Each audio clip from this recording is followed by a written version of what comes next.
Good morning, this is Newswire. I'm Dennis Aseto. Jill Biden will travel to Namibia and Kenya this week, her first visit to the continent since becoming the First Lady, as the White House looks to strengthen ties with the region. The visit, the first by a White House principal this year to Sub-Saharan Africa, begins today and will wrap up Sunday. It comes ahead of expected visits by her husband, President Joe Biden, and other senior administration officials later this year. Another senior administration official described the trip as demonstration of President Biden's commitment that the United States is all in on Africa and all in with Africa. The First Lady will arrive in Namibia today, where her efforts are really focused on the role of young people in continuing to shape their democracy and advance health cooperations. Biden will then make her way to Kenya, where food insecurity and the impact of drought in the Horn of Africa will be front and center as she aims to draw attention to what is dire and immediate food crisis that cannot wait for further intervention and mobilization from the international community. She will also meet the first ladies of each country and engage with organizations that work on youth engagement and women's empowerment, including issues relating to gender-based violence. The Deputy President Rigathi Gachagua has come under sharp criticism from the Azimio la Umoja One Kenya coalition party over his remarks in Kericho over the weekend. Azimio leader Raila Odinga accused the President William Ruto administration of running an exclusionist administration, only rewarding two regions that heavily voted for them in the 2022 general election. Sisi tuko na shares tutaangalia wewe kama wewe ukikuwa na sisi ukapiga nini, wewe utakuwa kando kwanza. Ati sisi wale ambao walipiga kura ndio watakuwa mbele huko, na sio ni kama mzaha wanafanya namna hiyo. Ukiangalia baraza ya mawaziri wameweka wakamba wawili Jaluo moja, yani kwa baraza ya mawaziri ya watu 24 14 natoka kwa kabila mbili peke yake. Ukienda kwa upande ile ya permanent secretaries ambayo inaitwa principal secretaries 51 kabila moja tu ya rais ni kwa 13, wengine 13, 26 ni kabila mbili. Kabila nyingine ambayo inabaki wanagawa ile ambayo imebaki pale, na kabila unakuta kama Kisii hata mmoja wateui wanasema kwamba nyinyi mkutupiga sisi kura, nyinyi mtakaa kando kwanza. This comes after Deputy President Rigathi Gachagua Saturday claimed that the national government is like a limited company where those who voted for them are the biggest shareholders and must benefit first. A burial ceremony in Kisumu County of the elder brother of Azimio spokesperson Professor Makau Mutua provided a perfect set for the opposition team to hit back at the DP. Hatutakubali watu wachache wafanye Kenya hii iwe kama a private enterprise ambayo itaangalia wachache wafurahie kuwa wa Kenya na wengi wavumilie kuwa wa Kenya. We say no. Wao wameamua ya kwamba hiyo kampuni yao wenye waliwapigia kura ndio watapata maendeleo, basi hao wenyewe pia waliwapigia kura walipe kodi, na sisi KRA because a national institution ikikusanya kodi za watu wa Lower Eastern na watu wa Azimio, hiyo kodi ipelekewe the people's president tufanye maendeleo huko kwetu. Na nikisema rais simanishi nani, yule rais natambua ni Raila Amolo Odinga. Mtu mwingine asifikirie ni yeye nilikuwa naelezea. Now, the political parties dispute tribunal has ended the seal of Senator and Majority Whip Fatma Dul temporary relief after barring the Azimio la Umoja One Kenya coalition party from effecting changes in the House leadership. In the changes announced by Azimio leader Raila Odinga last week, Dul was ousted and the place taken by Narok Senator Ledamo Lekina. Senate Deputy Speaker Kathuri Murungi's communication of the tribunal's orders elicited sharp reactions from the minority wing, who warned the Speaker against defying the standing orders. I hereby defer the delivery of the communication on this matter. You are now denying the minority an opportunity to have their leaders. It doesn't matter how long it takes. You cannot impose leadership on the minority side. We have a de facto whip on this side and a de jure whip on this side. You can be legal but illegitimate. The issue we are discussing here is more political. Kenya Kwanza is poaching our members from this side. You have already poached them and we have given them to you. So why are you still interfering with us? And Pokot South Member of Parliament David Kosing had a date with the Directorate of Criminal Investigations for the fourth time in 5 days. His helicopter was at the centre of investigations into the alleged firing of firearms and ammunition to bandits in West Pokot. I'm Dennis Aseto. Good morning.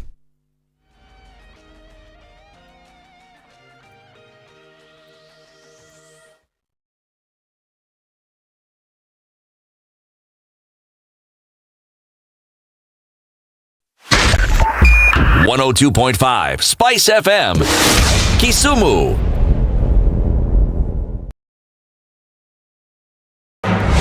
The following takes place from 6 a.m. to 10 a.m. every weekday on Spice FM. If you go out of this country and come back the same person, then you have a problem. Buy land, 1 million.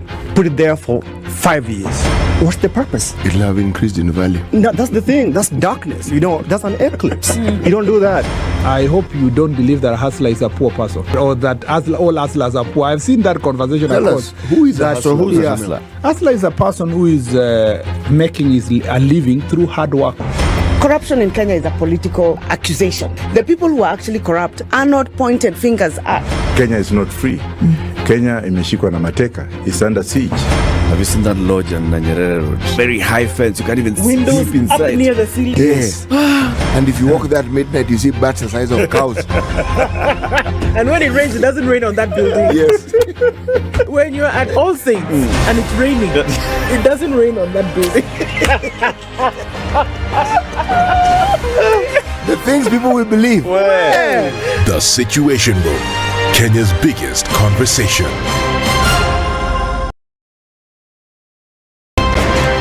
The man who looks at a beautiful girl and doesn't talk to her will end up serving lunch at her wedding. Aya, City, do like that. My father has killed a mouse. Will he fail to kill a man? Ameua panya. Small mammal, big mammal. Mtu atamshinda. I mean, I don't understand. How are we comparison? I mean, you kill a mouse. What are they saying? What they're saying is, my father has killed a mouse. Will he fail to kill a man? Name, surprise. Someone's name. The name surprised you? No, the name is surprise. No, what am I saying? I'm from Nigeria, man. I met somebody called I Believe. So See? Your name is I Believe? Yes, my name is I Believe. But that's the short form. I said, excuse me? I said, yes, my name is I Believe. So what's the full name? I believe in the goodness of God. The Situation Room, Kenya's biggest conversation.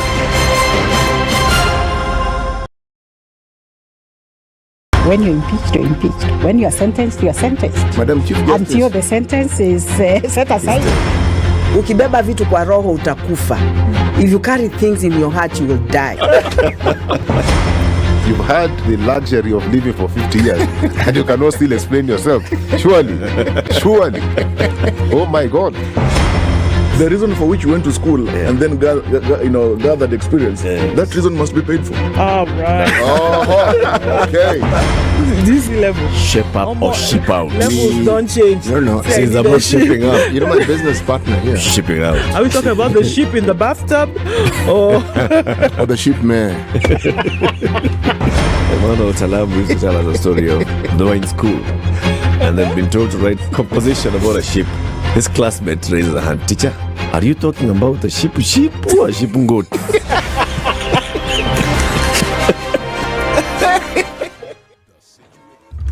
we're in the middle of the week, and what does traffic look like this morning? It looks like you should be able to get where you're going in and about without too much of an issue. It's starting to build up here and there on the Thika Superhighway.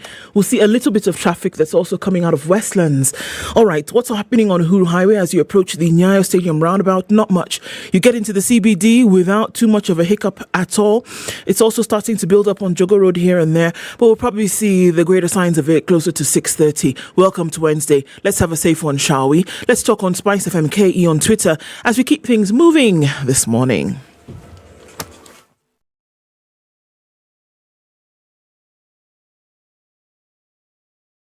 Spice FM. Spice up your life.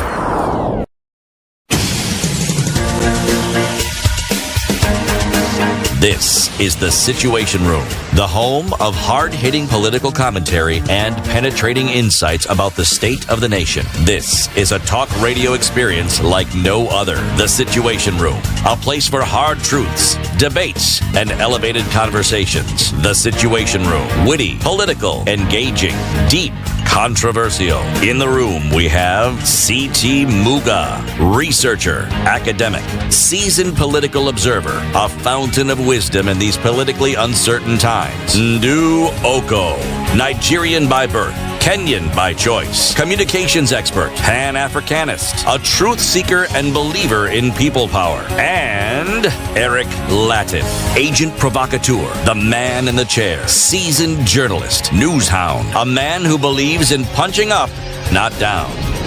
This is The Situation Room, the only way to start. Mambo sawa, mambo shwari. Good morning and welcome to Wednesday, The Situation Room. Keti tafadhali. Getini. Mambo? Poa sana. Uko fresh? Lakini. Uko fresh lakini? Very good.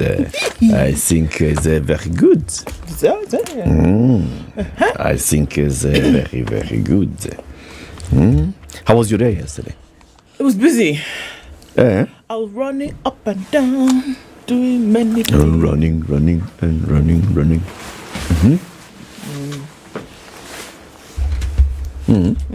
Did you finish everything you intended to do? Actually, I did. By 6 o'clock, I had finished everything I needed to. I was a bit up and down because my daughter I was called from school. My daughter was unwell. Had to go to hospital. Had to do this, that. Finish. The child, being the masomo that she is, said, no, I must go back to school. Took her back to school. How is she doing? She's all right. Yeah. That's good. She's good. That's good. So going back to school helped?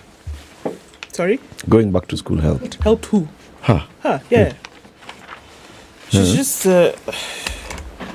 she would have been finicky. So I said, okay, sawa. Rudi basi. Kama ni hivyo. City. Good morning. How you Did you have a doing? library in your bag? Yes. Actually, it's not so much that I have a library. I'm a hoarder. CT, have you watched Extreme Hoarders? Have you seen that show? No, I don't even know such a show exists. My goodness. Do not call yourself a hoarder. CT. Can't I be a hoarder in training? No. I implore you to watch one episode of that show. But those are extreme. That's why it's called Extreme Hoarder. Okay. Yes. And this is how it starts. It starts this. If I've gotten to this stage, Kona notebook changu 4 years ago. It's called reference point. You see? That's the reason. This is current notebook. This is last year. Visitors visitors register book, yes. This is last year's. This is personal notes, which have nothing to do with this. No, please say what you are saying. I can't sure what. Personal notes. The others, whose notes are they? They're notes for the show. These are thoughts occurred to me, which have nothing to do with the show. They're in this black book. If you watch that show, people give the same excuses. This is what happens. Well, you know, I can't throw this one away because... By the time I'm being told to watch the first episode, she has watched all the episodes. Yes. Because I don't understand. No, honestly, you need to watch it. For real. Just watch it. So essentially what you're telling me is I should go and watch myself. Go and see. Watch my clan. Actually, speaking of it, I also think I'm a hoarder. You think so? Get into my car. Have you seen all my notebooks? Forget notebooks. Sijui gazette. Even remnants of what he ate. In fact, you always want to ask him, okay, apart from this place, where else do you live? Guys. No, it's important to walk around with your... With everything. Yes. Like, what's that animal whose everything is in its shell? Everything. It's called a tortoise. Thank you. What are you talking about? I don't even know. How can tortoise disappear from my mind? But yeah. You sleep inside, you come out, you keep going with it. Yes. I mean, You carry everything wherever you go. Is self-contained. It is. All right. SCT, you are in red today. Eh? I was in red yesterday. Yeah. Okay. Tomorrow I will not be in red because it's going to be washed. That's the only reason. That's the only reason. Umepewa warning. Hii kesho ujue haitoki. But the good thing is that with this heat we have here, you don't need it. Not only don't I need it, this thing isn't there for the cold. It's a document carrier. Oh, part of the hoarding. Yes. do you see now? This guy just keeps telling you what's going on with everything he's saying. I mean, for instance, how many pens do you think I carry? I don't even want and of what color? The day I knew was the day I was feeling poorly, and I said I needed something sweet. I said, let me get a soda. This CT. I got a soda from the jacket. The specific soda that Why don't I you want, tell him specifically what I asked you? The specific soda. He said, which I was feeling a bit woozy. He said, which soda do you want? So Ndu, I said, let me just try this guy. I said, I want black currant Fanta. I cheat you not. This man that sits before you today. He got it from the jacket. I have a bag also. The jacket is for quick. The jacket serves the purpose for quick mobility, meaning things which are within quick reach. I don't have to bend. It's just there. So the soda was in the bag? Yes, it was in the bag. Okay, sodas are usually in the bag. No, the soda was in the bag. Right? The soda was in the bag. He asked which one do you want? Yeah, but I know. Uko na mirinda. I know.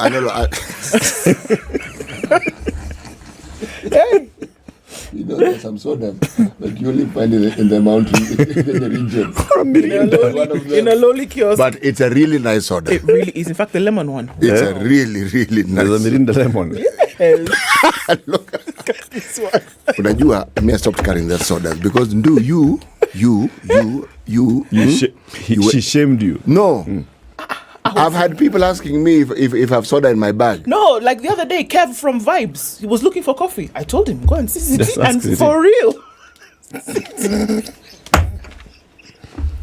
So just asked, tunataka gani? Instant coffee, 3-in-1. True, even deep roast.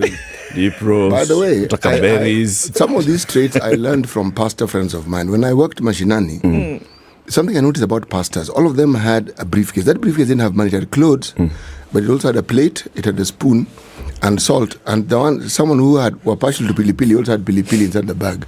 Okay. So I asked one pastor friend of mine, Pastor, when you go for funeral, he told me, some of these places, when you go for a funeral, the plates may not be clean, so you carry your own. I said, you do what? And Spoon said, same problem. So you carry your own. So when you finish eating, just go and wash and you return it, you fold it nicely, you return it in there. So I said, this sounds to me like somebody who's forward-looking and thinking.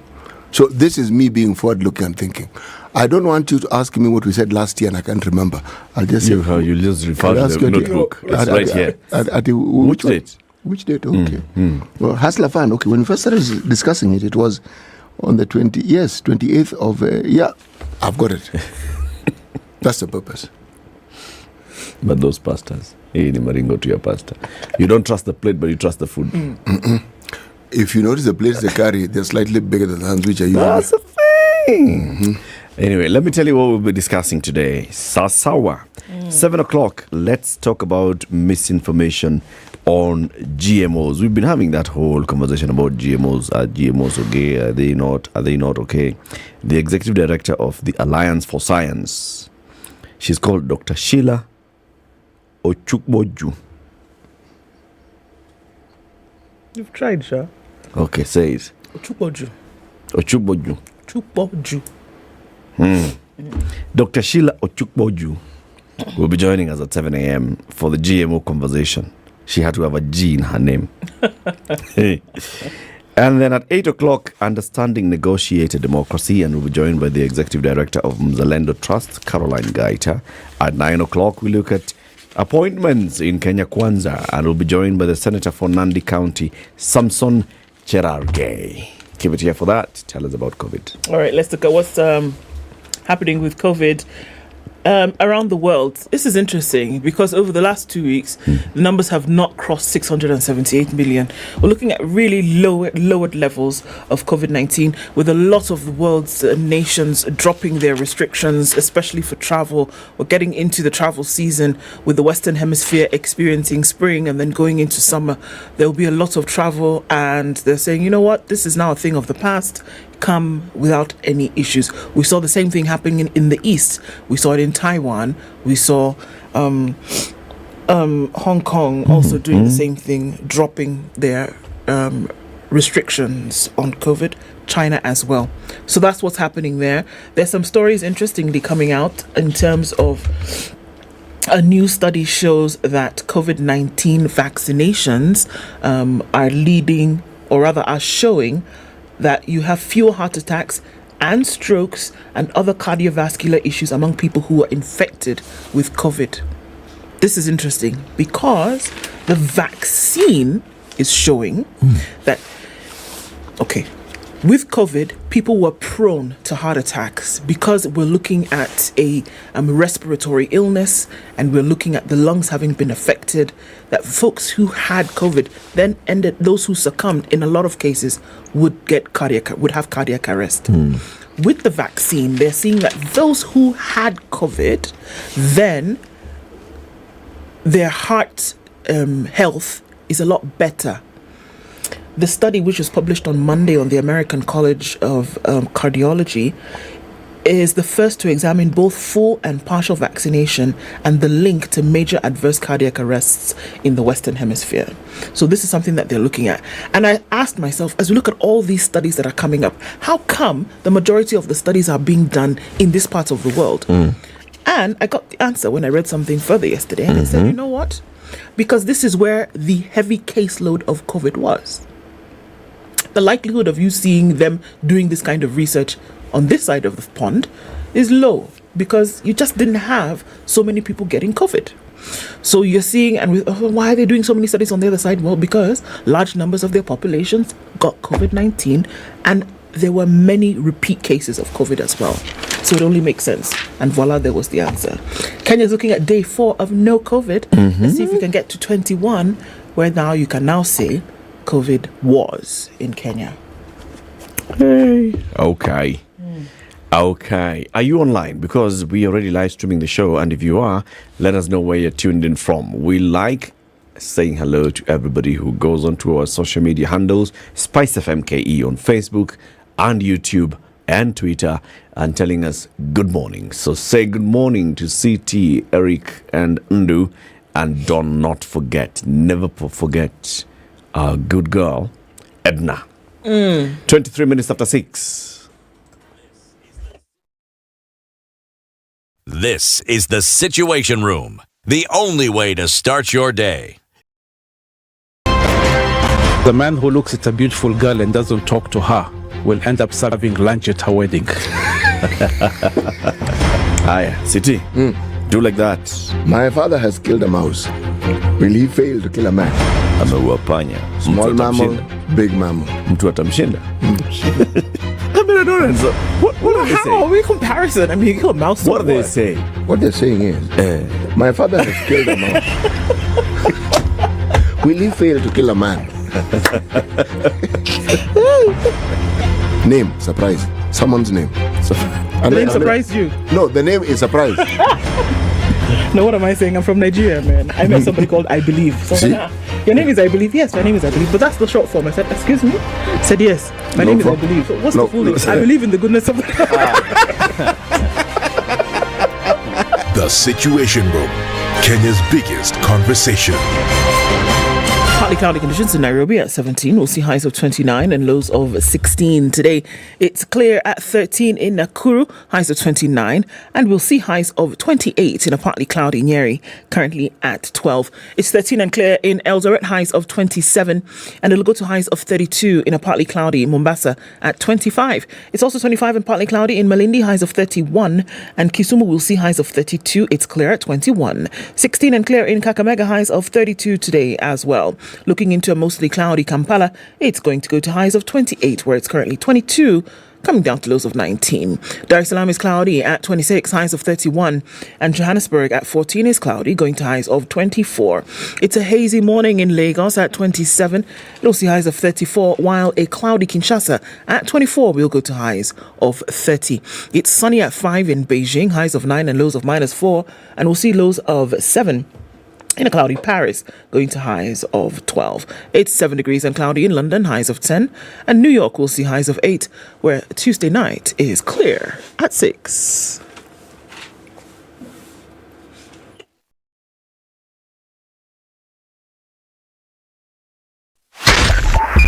Spice FM, Nyeri.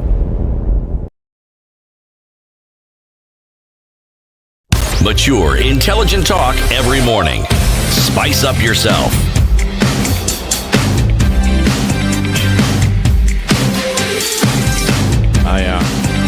Mornings done right. 94.4. And says, good morning. Henry Malumu, Faristo Muganda, we see you. He says, good morning, greetings. Good to see you too.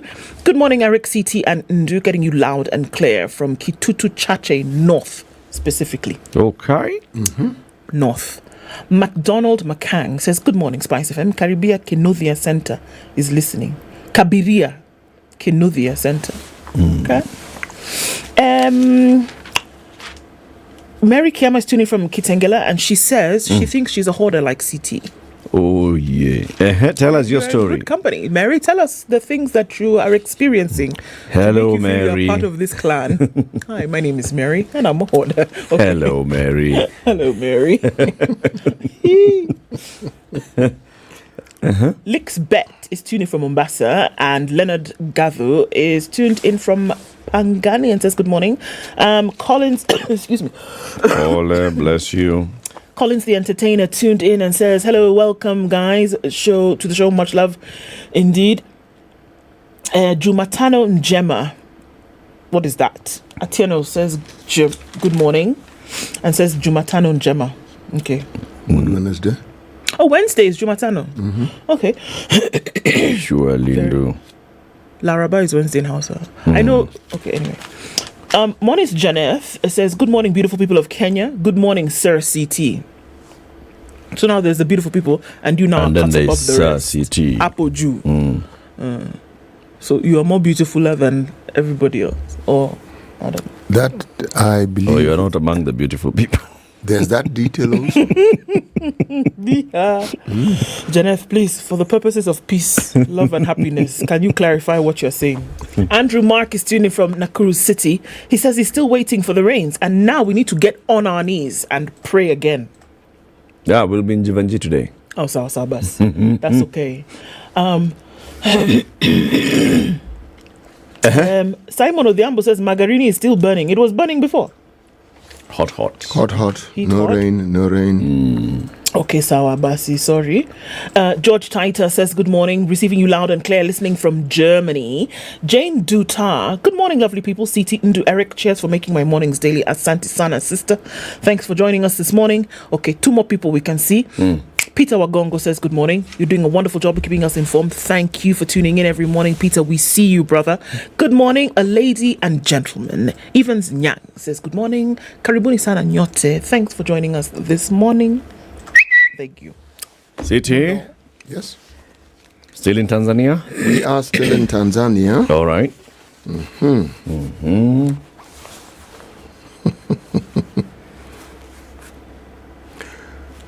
Today, we will once again prefer a proverb in the Kiswahili language. Okay. All right? How many tribes are there in Tanzania? Bro, Eh? there is many. There is very many. To 100 or something. Yes. All right. What made you think of that? What made you think of that? Because of this thing of yours with Swahili. And This thing of yours. ethnic groups, there are over 100 actually. Over 100 tribes. Over 100, yes. And population is more than us. 60, getting to 62 million. 62 million. And that huge country. It's massive, isn't it? It tells you land there is abundant. Okay. Ahangaikae sana najua ajua. Ahangaikae sana najua ajua.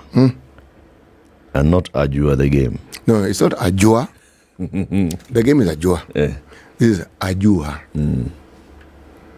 Ahangaikae sana najua ajua. Yes. One who toils in the yes, one who toils in the sun knows the purpose. Ahangaikae sana najua ajua. Ajua. He who stays in the sun knows why. Knows why. Voila. Okay. Who toils really? Who toils in the sun? Someone who's toiling in the sun. They know why. Okay. Because they have an alternative. All right. Newspaper headlines. Okay, let's look at it. Reveal secrets of Dusit terror raid. That splashed on the front page of the Standard. Investigators have revealed to the High Court sitting in Nairobi the movements, communication and faces behind the heinous attacks on a Nairobi hotel in January 2019 after combing through Facebook, 177 SIM cards, M-Pesa transactions, calls and texts. Okay.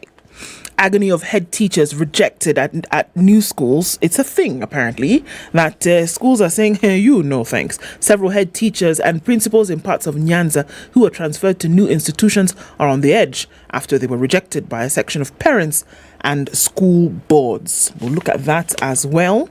Heartbreak that awaits CAS hopefuls. The president has a tough job ahead, according to this story, and there might be folks who will cry at the results. The storm over constituency boundaries is on the front page of The Nation.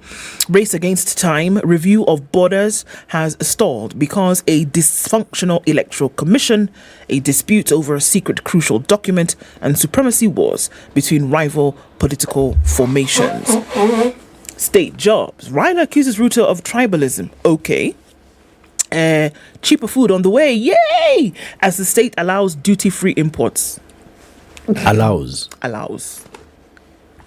That's supposed to be good news, is it? Yes. I'll tell you the details in a short while. DCI rules out sniper bullet was from a pistol. Says DCI says of NHIF workers shooting. I'm going to read that headline again. The DCI rules out sniper. Bullet was from a pistol. So because it was from a pistol, Can't have been a sniper. It could not have been a sniper. You see? Righty. Yeah. Snipers use rifles. Yeah, snipers don't use pistols. So this one came from a pistol. According to them. All right. And the person that they arrested handed in a gun, and they said this gun is not the one that was used. Yeah. He said he had discharged by, mistake. Mistake. But now they're saying, wait a minute. This gun, okay, I'll give you the details later. Yeah. But it's an interesting one. Protest over plan to abolish allowance. Ooh, the Salaries and Remuneration Commission has invited public comments on its proposal to abolish non-practicing allowance in public service. That should be fun. Okay, that'll be quite something. Yes. I'll tell you that later. I didn't know about it, man. So you're a lawyer. You're hired by government.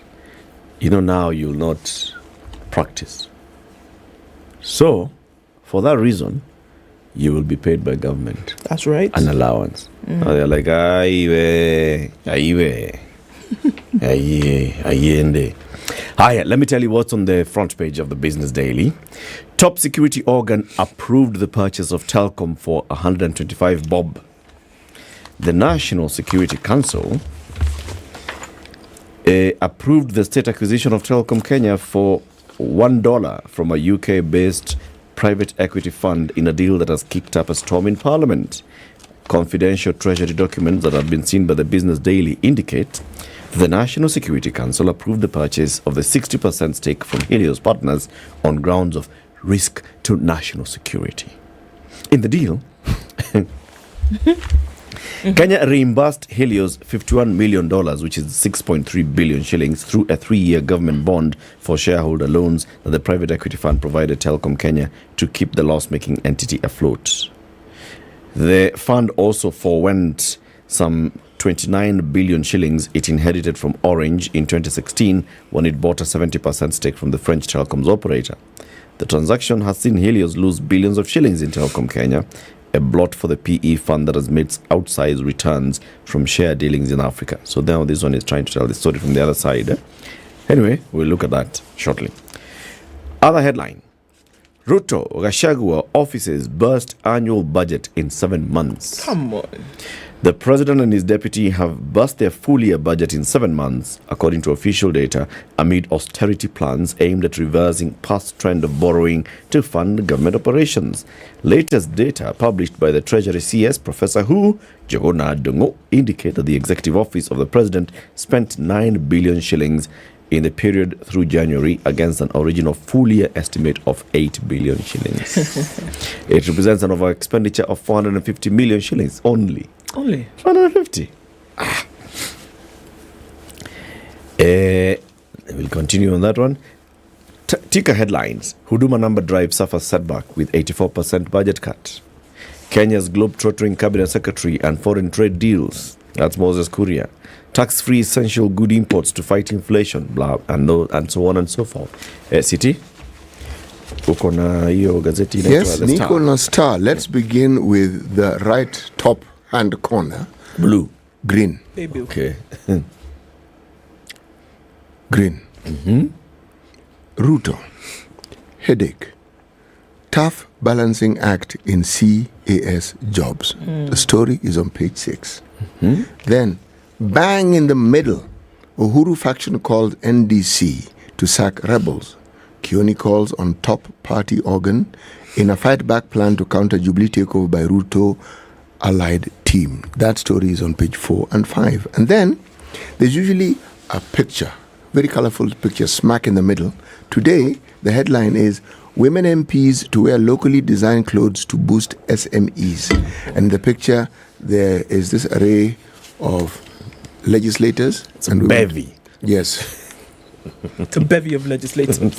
Yes. Then at the bottom, left-hand corner, from streets of Nakuru to Medik, who mentors other street boys. Story of a young man who was found in the streets of Nakuru at the age of 11, was taken in, went into a home, and has now graduated as a medical doctor at Egerton University. Wow. Yes. Then, of course, that story of the SRC move to abolish non-practice allowance for medics and judges is also on the right bottom hand corner. Okay. Well, the good thing is they've invited opinions. This is what we want to do. Can we public participate this? Yes. Let's public participate. Yes. Okay, 23 minutes to 7. Let's take a break. How are the roads looking like? I can tell you how the skies are looking like if you decide to fly Emirates, first class or business class. The skies will be looking well. It's luxury up there. And that's why Emirates is telling you fly better with Emirates. And if you want to think of a business you enjoy flatbeds, you enjoy good cuisine, you enjoy more legroom. First class, you actually, in fact, when you get onto the A380, hey, you don't notice that you're doing a 7, 10, 11, 12, 13, 14-hour journey. Nah. Actually, it's good you should mention it because that A380 minimum range of flight that it has is 15 hours, 20 minutes. Can you imagine? Maximum 16 hours, 20 minutes. Can you imagine? Almost a whole day in the Just air. Up there. In the air. And you can just be chilling and enjoying and meeting new friends at the bar. Yes. Okay. 22 to 7. This is the Situation Room, the only way to start your day. This is 00 Direct, woman host, music by women and only women guests. If COVID could mutate and evolve 6 times over the last 2 years, how many versions of yourself have emerged in the last 2 years? Do not, and you don't have to give anything to get ahead. All you have to do is give out and show out your talent. Catch 00 Direct every Saturday from 10 a.m. on SpiceFM. 94.4 Spice FM, Nairobi. This is one of the best ways to spend a Saturday. Okay, so starting to build up. Usual suspects gotten out early. Jogo Road, Kiambu Road, Mombasa Road. Well, actually, not too much of Mombasa Road. A little bit here and there on the Thika Superhighway. But then getting out towards Huru Highway shouldn't have an issue at all. It has built up on the Thika Superhighway. We're seeing the same thing happening on Kiambu Road. And we're also looking at James Gishuru. Nowadays, James Gishuru is not your mate. Has said, you guys think you can only do by yourself traffic. Let me show you. Traffic also is me. I am traffic. And we can see it right here. We're also seeing some of it coming off of Juja Road, getting into the city. It's happening on Jogo Road as well. Outer Ring is looking not too bad for now. After that repolishing and recarpeting and re-thing, traffic on Outer Ring is not too bad. Abby? Okay, let's look in a bit and see what it looks like. For now, getting into the normal rumblings of a Wednesday morning.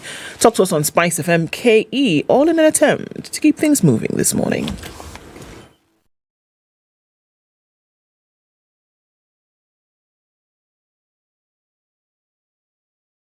Mature, intelligent talk every morning.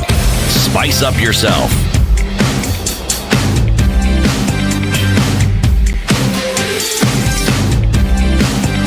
Mornings. 94.4. And tell us one of the stories that you were looking at. Okay, Showmax is saying, what do you subscribe to? What movies do you watch? Extreme Hoarders, for example. It's on Showmax, isn't it? Well, you can find it. Some level of it. So whatever the case may be, as you're renewing your subscription and getting on so you can watch these lovely programs, Showmax is going to give you another month absolutely free. It is the month of love and giving and all these wonderful warm fuzzy feelings. So Showmax is also going to get you in that warm fuzzy feeling by giving you 1 month free. Do it today. Subscribe. Pewa. It's giving. Very good. Oh yeah. So let me tell you something. So we all know this sort of story of this lady who was shot. I want to tell you what now DCI is telling you according to this story. Okay. So it was not a sniper. This is according to Amin, who is the DCI boss. Amin Mohammed. Amin. The bullet that killed the NHIF employee on the 13th of February could not have been fired by a sniper, according to the DCI boss. He said that ballistics exams conducted on the bullet head that was lodged in Mary Lillian Waithera's left lung have shown that she was killed by a 9mm pistol. So it could not have been a sniper because we know snipers use what? Rifles. Rifle. From his experience, he said he would say this is not the work of a sniper. Snipers ordinarily go for rifles with longer barrels for purposes of accuracy. The shorter the barrel, the shorter the accuracy. So if a sniper indeed wanted to eliminate her, he would not have used a pistol. This is all assuming the sniper is a man. On the question of whether the killer uses a silencer on the gun, Amin said the crowding of the street and the nature of the weapon may have muzzled the sound of the gunshot. I mean, it was a busy afternoon on a Monday.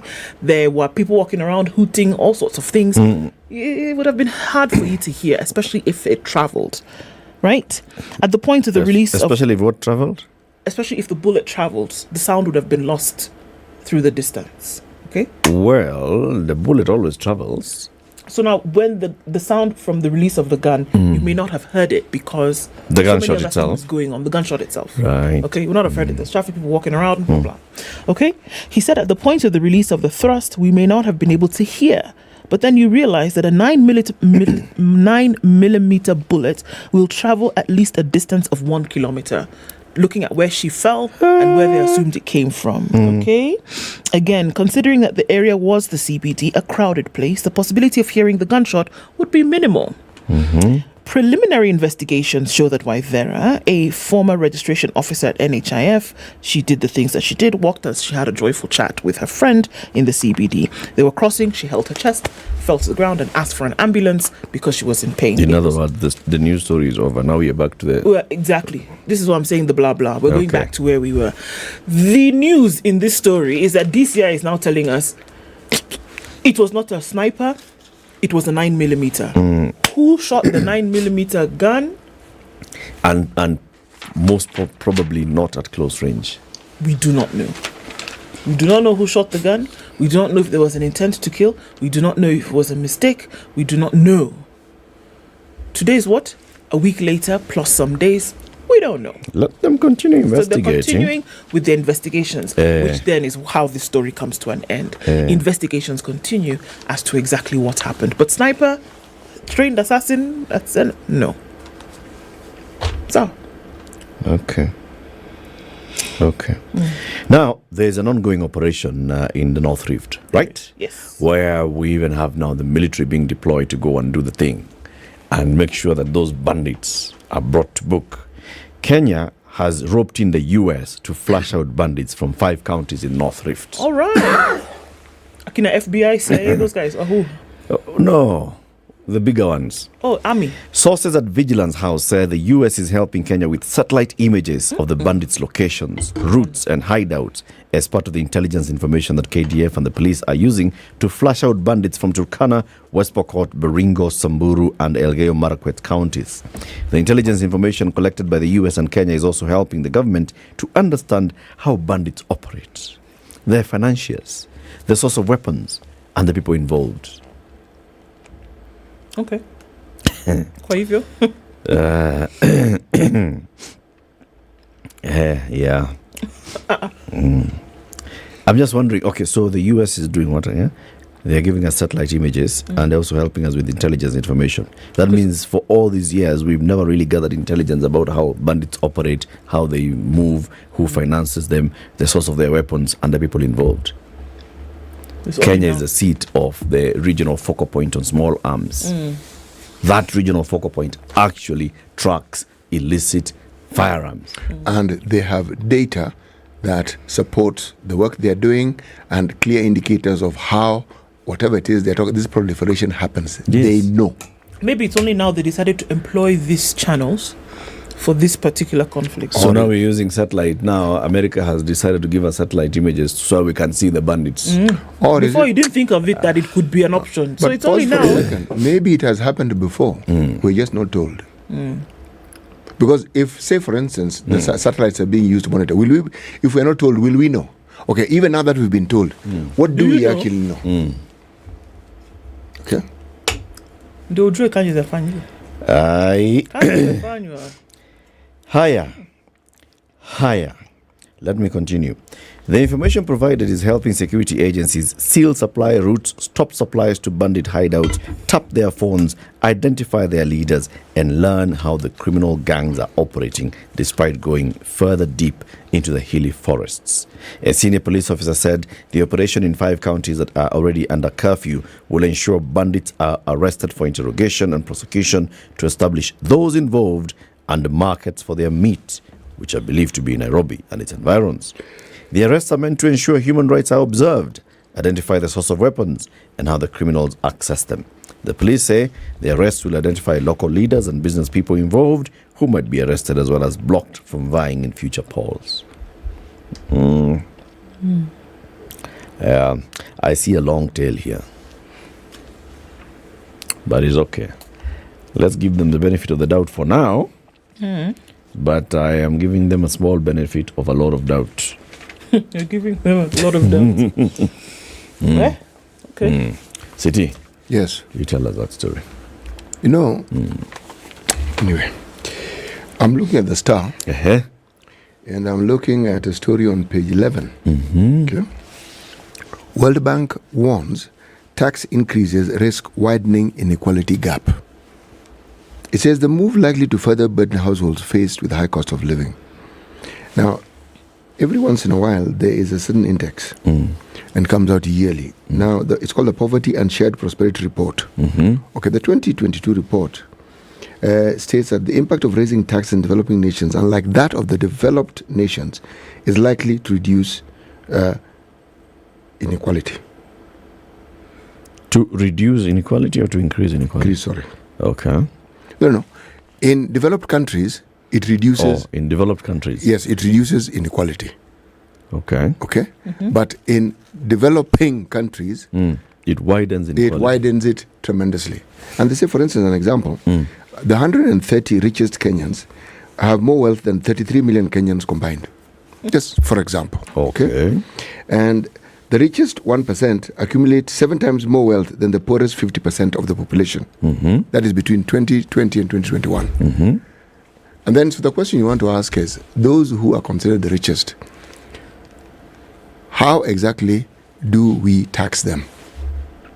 How exactly do we use the tax system that we have to ensure that, yes, even as they accumulate this wealth, that wealth ends up also playing a big role in the distribution of income and the distribution of wealth in the country? Because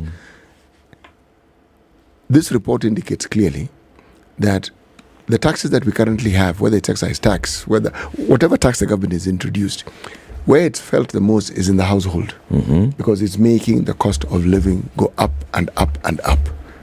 And once that happens, then if people are already poor, what is likely to happen? They'll be poorer because they can afford less and less and less. Kwa ufupi. Mambo ni kama hayo. Yes. So, it's a warning. By the World Bank.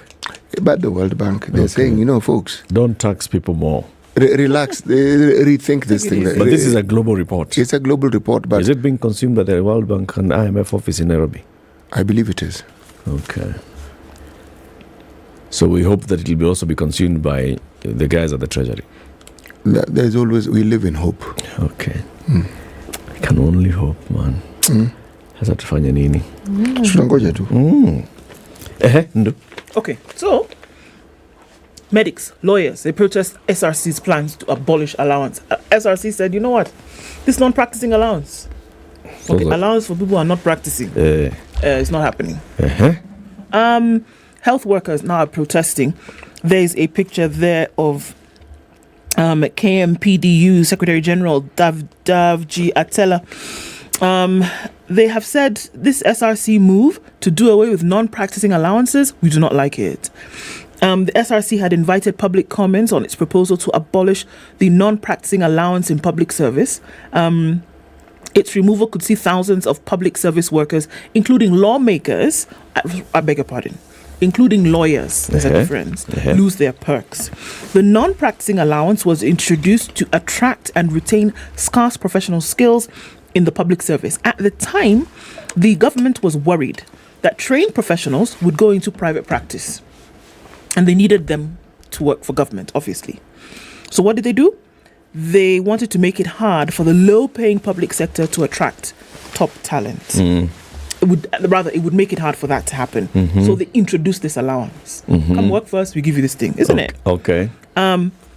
The lowest rank had been earning 12,000 in the allowance, while those in the higher groups, S&T, had been earning 60,000.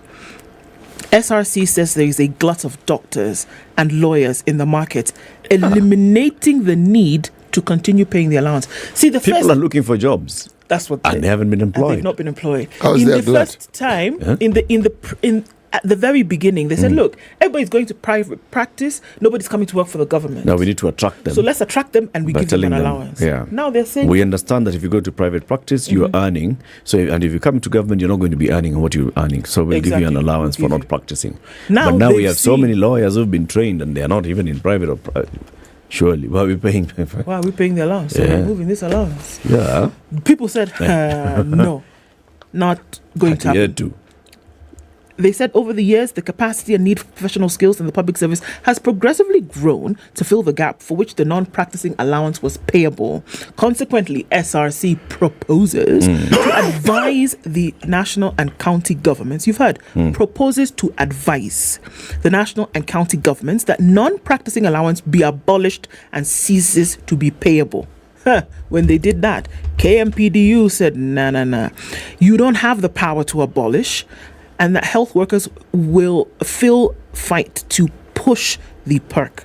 We cannot reduce the pay of workers. SRC should not overstep its mandate because its role is to recommend what actions. But remember that phrase that I've reiterated. SRC wants to advise national and county government.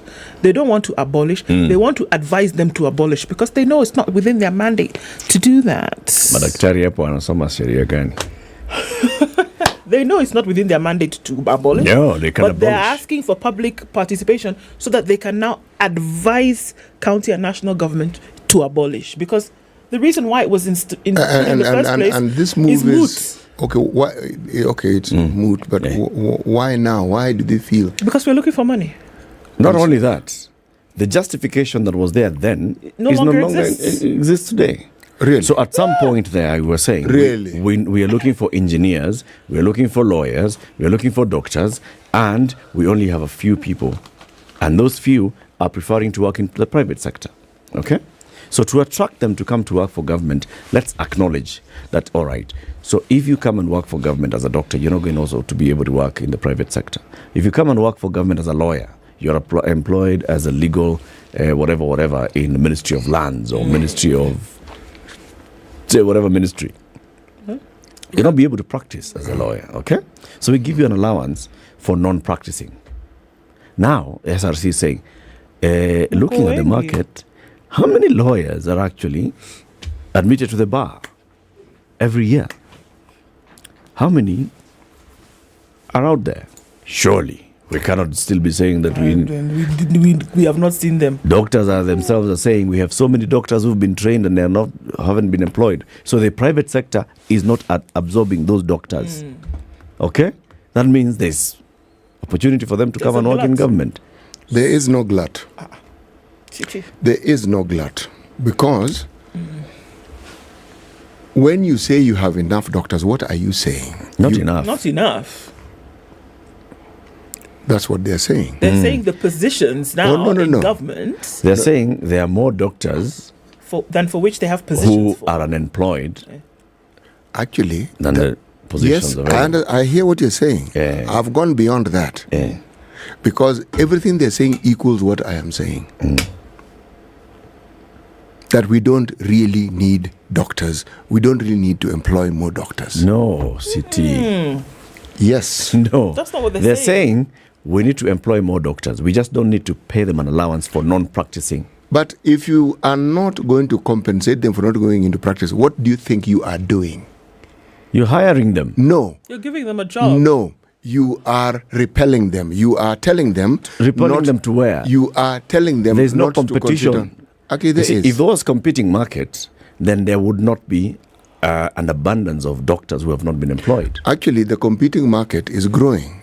Because if you look at the numbers of health facilities that keep coming up in this country, they are going to rival the government sooner rather than later. Let them do that. At that point, we'll revisit. The thing is... SRC can still come back and advise the national government. Right now, why do we hire a doctor who's been out of work for 3 years, hasn't been employed anywhere? We hire them and then we give them an allowance for not practicing. Were they practicing when you got them? No, they were not. You know, was this lawyer practicing when you hired him into government? The thinking here seems to be we are trying to save money. And if you look at the number of doctors that we have, these allowances that we are giving them, if we cobble them together and not pay these doctors, those who are already working for the government and those who are likely to work for the government, it'll make a huge dent in the saving structure that we are planning to propose. Will it really? I actually don't think that the main reason is to save money. I think the main reason is to equalize. You're hiring lawyers and you're giving them an allowance for not practicing. Yes. You're hiring teachers, you're not giving them an allowance for not practicing. There never was a practicing allowance for teachers. There has never been a practicing allowance. Exactly. So everybody should have... So can we say that, this teacher could have come to work for government or gone to work for the private sector? Yes, they could have. Why don't we give teachers a practicing allowance? The thinking, I'm stuck on what I'm saying. We can't discuss this point for this whole, but I will revisit it. The thinking here is completely flawed. It's being brought about as a logical, reasonable way of trying to resolve a situation without duly considering that the sort of thought that they appear to be putting in place was the same thought that was put in place in the first instance when these allowances were introduced. Okay? There is a reason why they were introduced. So are we saying those reasons, as you're saying, no longer exist? Yes. Or they have become redundant? Yes. And I'm saying they haven't. That's really what I'm saying. They haven't. They have not. What is the reason? according to you? When you talk about the numbers of doctors, teachers, lawyers increasing in the country, so is the population. So when we then look at the ratio of these people and the service they are likely to provide vis-a-vis the population, are we saying that we have reached that crucial apex where the representation is complete? Government positions have now been filled. And I am They are saying saying that previously everybody was going for the private positions, and the government positions, nobody was filling them up.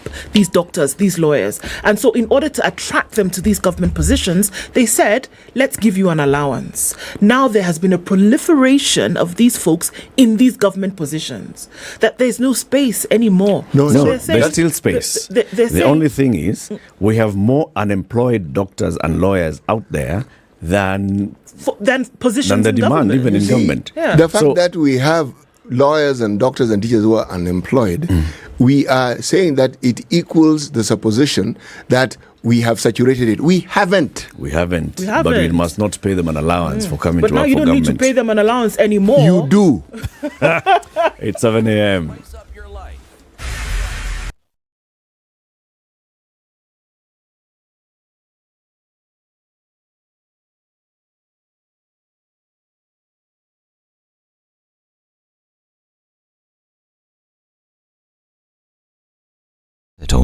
Jill Biden will travel to Namibia and Kenya this week, her first visit to the continent since becoming First Lady, as the White House looks to strengthen ties with the region.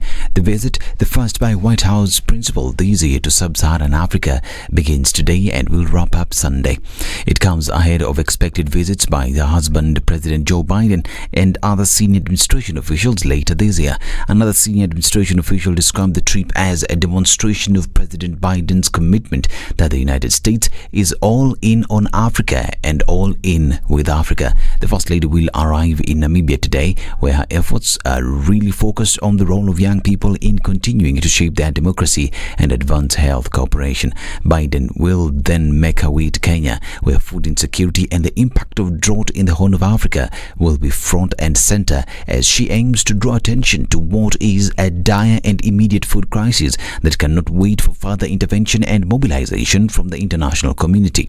She will also meet with the First Ladies of each country and engage with organizations that work on youth engagement and women empowerment, including issues relating to gender-based violence. And Deputy President Rigathi Gachagua has come under sharp criticism from the Azimio la Umoja One Kenya coalition party over his remarks in Kericho last weekend.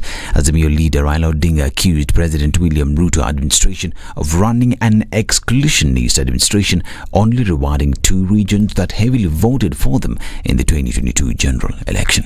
Sisi tuko na shares tutaangalia wewe, kama wewe ukikuwa na sisi ukapiga nini, wewe utakuwa kando kwanza. Ati sisi wale ambao walipiga kura ndio watakuwa mbele huko, na sio ni kama mzaha wanafanya namna hiyo. Ukiangalia baraza ya mawaziri wameweka wakamba wawili,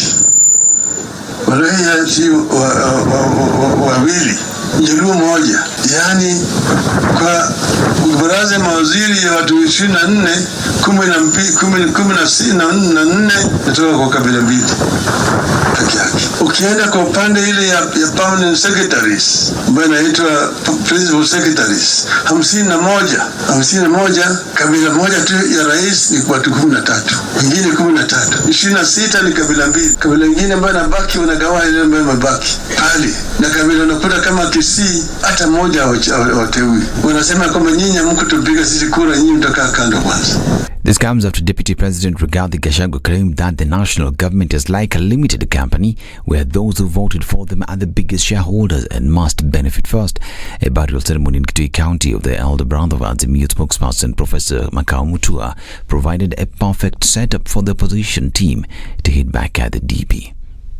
Hatutakubali watu wachache wafanye Kenya hii iwe kama a private enterprise ambayo itaangalia wachache wafurahie kuwa wa Kenya na wengi wavumilie kwa Wakenya. We say no. Kama wao wameamua ya kwamba hiyo kampuni yao wenye waliwapigia kura ndio watapata maendeleo, basi hao wenyewe pia waliwapigia kura walipe kodi, na sisi KRA, because a national institution, ikikusanya kodi za watu wa Lower Eastern na watu wa Azimio, hiyo kodi ipelekewe the people's president tufanye maendeleo huko kwetu. Na nikisema rais simanishi nani, yule rais natambua ni Raila Amolo Odinga.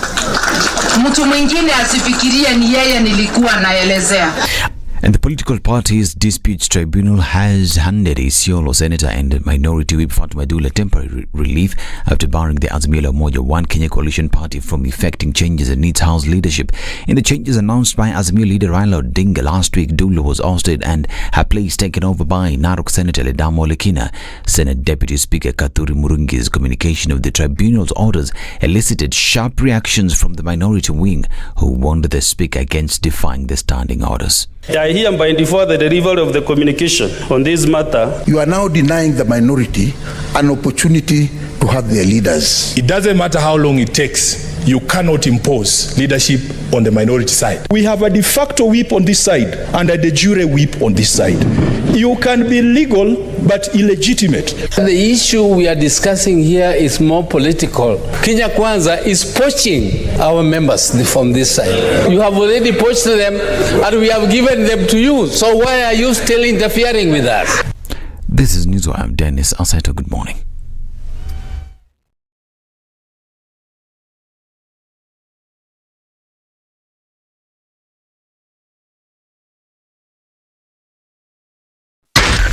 SpiceFM, Nakuru. At a few minutes after 7 o'clock, we're looking at traffic building up in different parts of the city, as would be at this time. It's busy on Jogo Road heading out into the city, and we're also seeing the same thing on the Thika Superhighway getting out towards the Pangani underpass. That continues as we saw earlier this morning. Kiambu Road is also starting to pile up, and on this other side of things, we're looking at Waiyaki Way, pretty busy as well. James Gishuru then connecting with Waiyaki Way is quite packed. We're starting traffic hour. It looks early today, but quite some traffic in most parts of the city. Let's keep an eye on it and see what it looks like in a short while. SpiceFM KE on Twitter.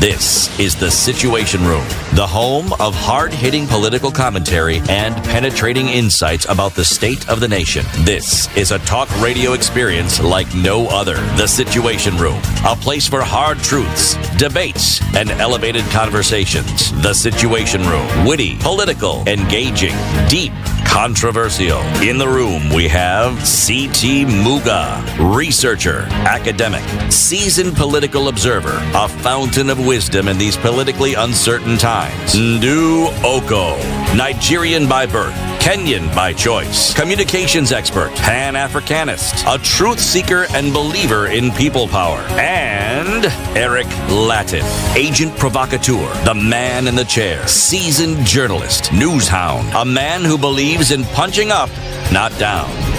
This is The Situation Room, the only second day of the second month of 2023. Welcome to the second hour of Kenya's biggest conversation. A blessed Ash Wednesday to everybody. We are live on SpiceFM, KTN, and online. And we now want to have a conversation about misinformation. Specifically, about misinformation on GMO, genetically modified organisms. Eric, start again, please. You might just want to Those start ones. again. Yeah. Genetically modified organisms. Thank you very much. Those ones. Yes. You know, when we saw the cabinet say that we are going now, the cabinet approved the importation and consumption of GMOs in the country. There was all this information of GMO and all the reactions and all the coverage in the media. And now there is a report that has been released, a quantitative study by an organization called the Alliance for Science, that has looked at how much coverage we gave GMO and GMOs in that period between October last year and January this year. They say they found 151 376 articles. 151 of them contained unchallenged negative misinformation about GMOs in Kenyan media. The Alliance for Science is in the studio, and their executive director is called Sheila Ochukboju.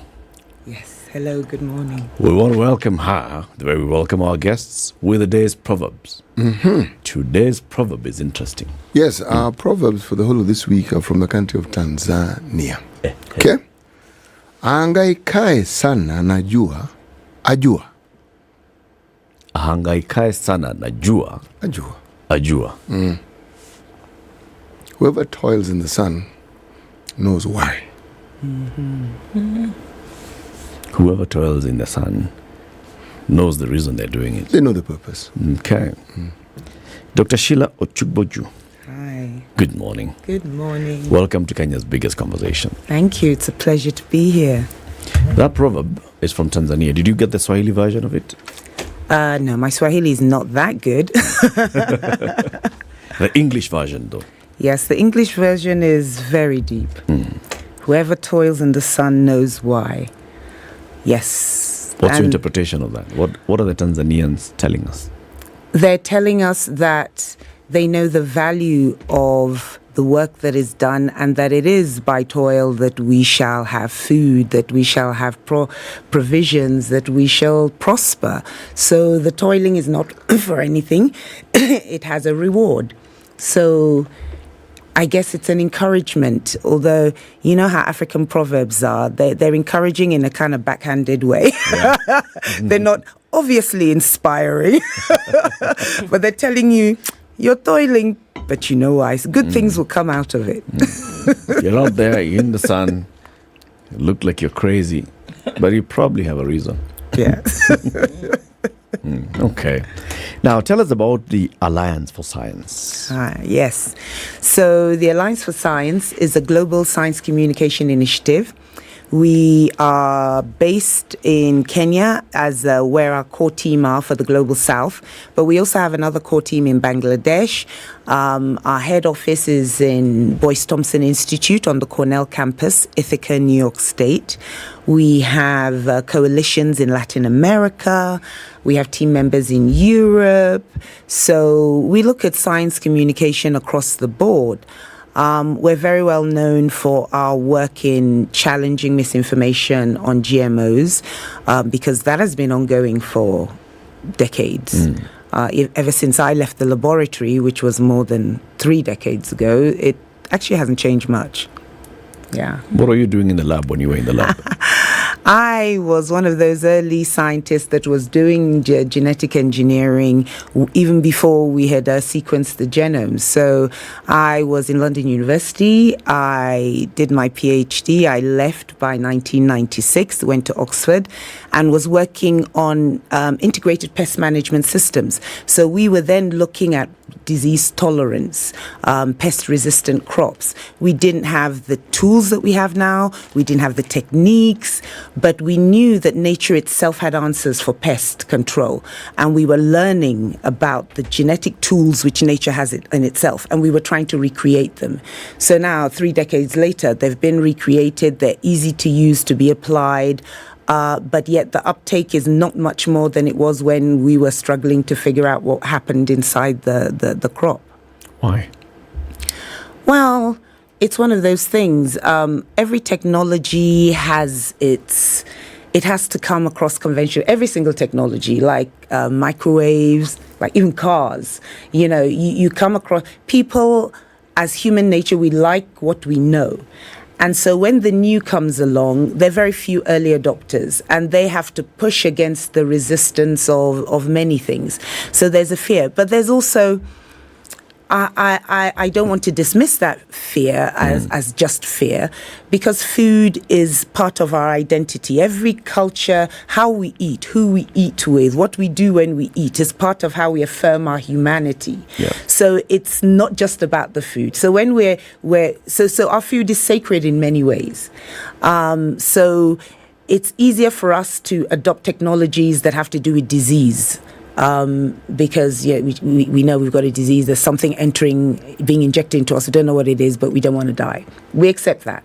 But when it comes to food, we have a much more intimate connection with the food we eat. So we're much more cautious. So that's where a lot of the fear comes from when it comes to GMO food.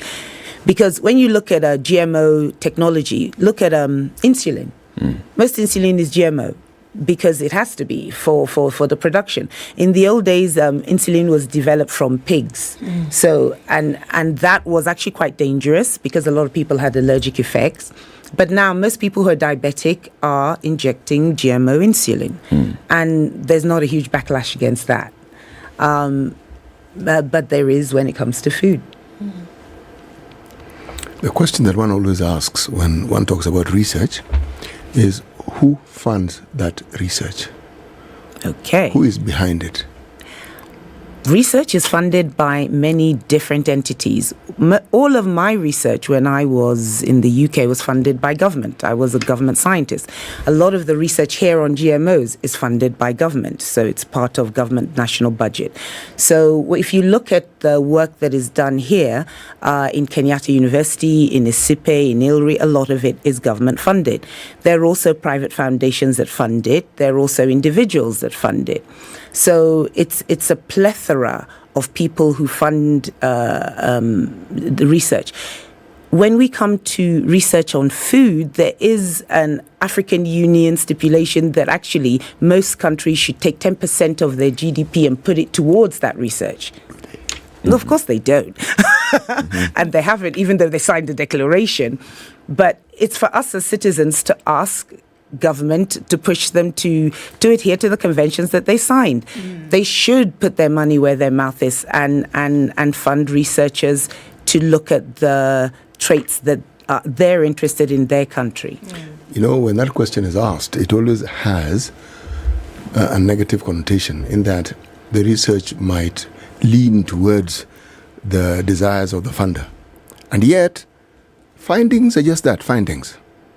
It's a question of what then is in the public domain and what the public consumes. Because on the one hand, you're right, the governments would want to understand whatever it is its citizens are consuming or interacting with. But if you're looking at the commercial world, if you're looking at the pharmaceutical world, they too would be interested in the same way. Because if something was wrong with their product, the backlash would be catastrophic for them and for their profit line.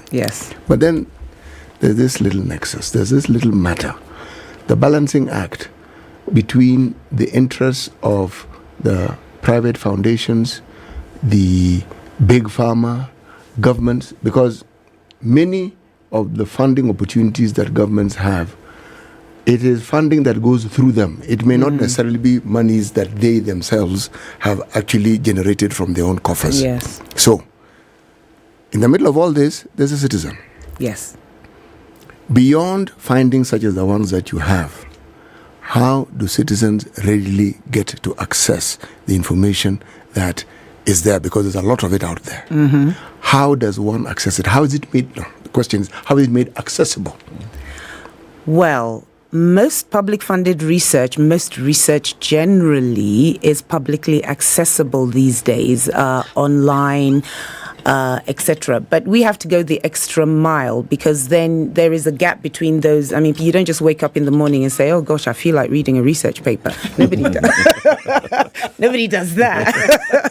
So it's our job to translate meaning, and it's our job to create an appetite for you to know more so that you can make better decisions about your life. We do it more proactively when it comes to health, like we did it very proactively during COVID to explain to you why you should take the vaccine, where you could go and get it, what it means, all of those things. So it's our job to translate the research to respond to your question. So we should do that as non-profits, and there are a lot of non-profits that do that.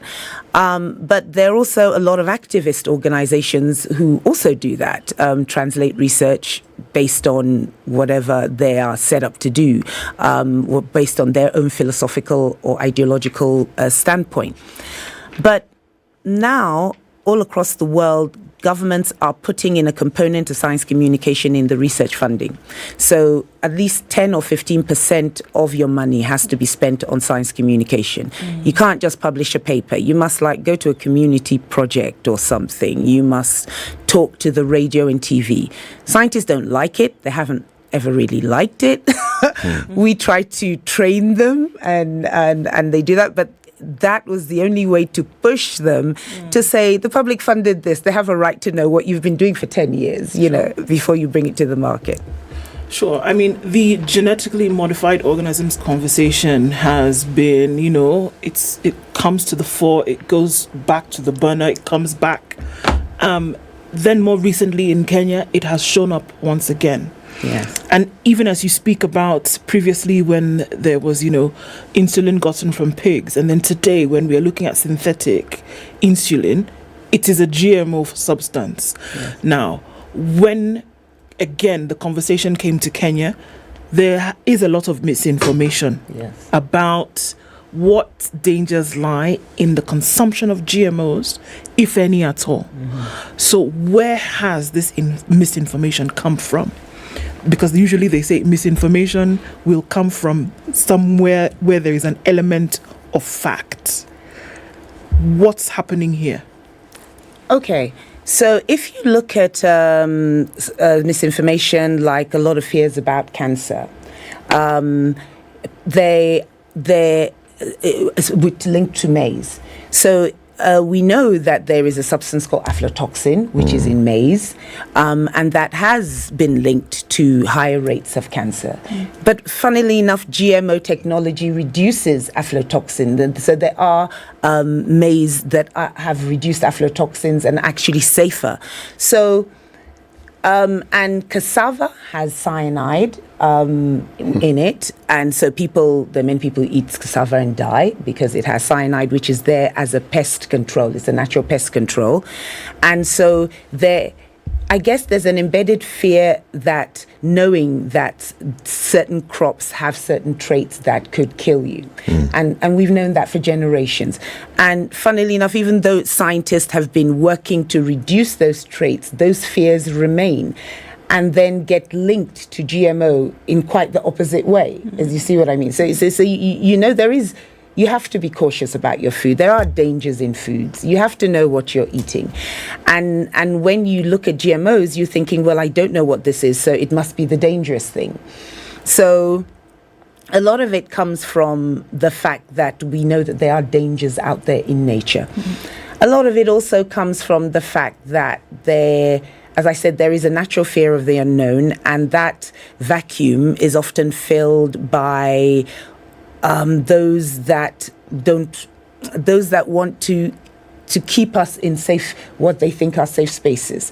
So religious leaders are often speaking in public. I've heard here in different fora in Kenya saying, oh, so and so died, well, we've told you about this GMO, you need to be careful. And so they associate the death with the GMO just like that in flippant comments. Politicians make jokes which don't come off very well and link the technology with death. So we have our own natural fears of death. We have our own natural fears of not knowing what we're consuming and the overwhelming choices. And then it's very easy for us to associate them with when somebody adds a negative comment. It's easy for us to take that up and believe it's true. But is there no link? Is there really? I mean, from what you're saying, from a scientific point of view and to the social judgment that is made often, is there no link, or let me ask it in the positive, is there a link between this GMO food and the disease that people often speak of? I can categorically say there is no link between GMOs and disease. No proven link scientifically of hundreds of studies that have been done in Europe, which GMOs were adopted in Europe over 25, 30 years ago. So there have been many longitudinal studies so beyond one generation. So there is no clear link between GMOs and disease. There was once a paper that was subsequently discredited that linked it to different diseases. But, these things come up in science all the time. We had in Europe a lot of scares around the measles, MMR vaccine, measles, mumps, rubella, the childhood vaccinations, where there was a paper that linked it to autism.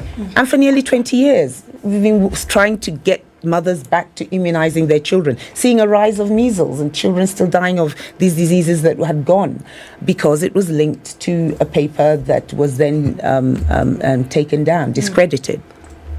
There are two terms that are often associated with GMOs.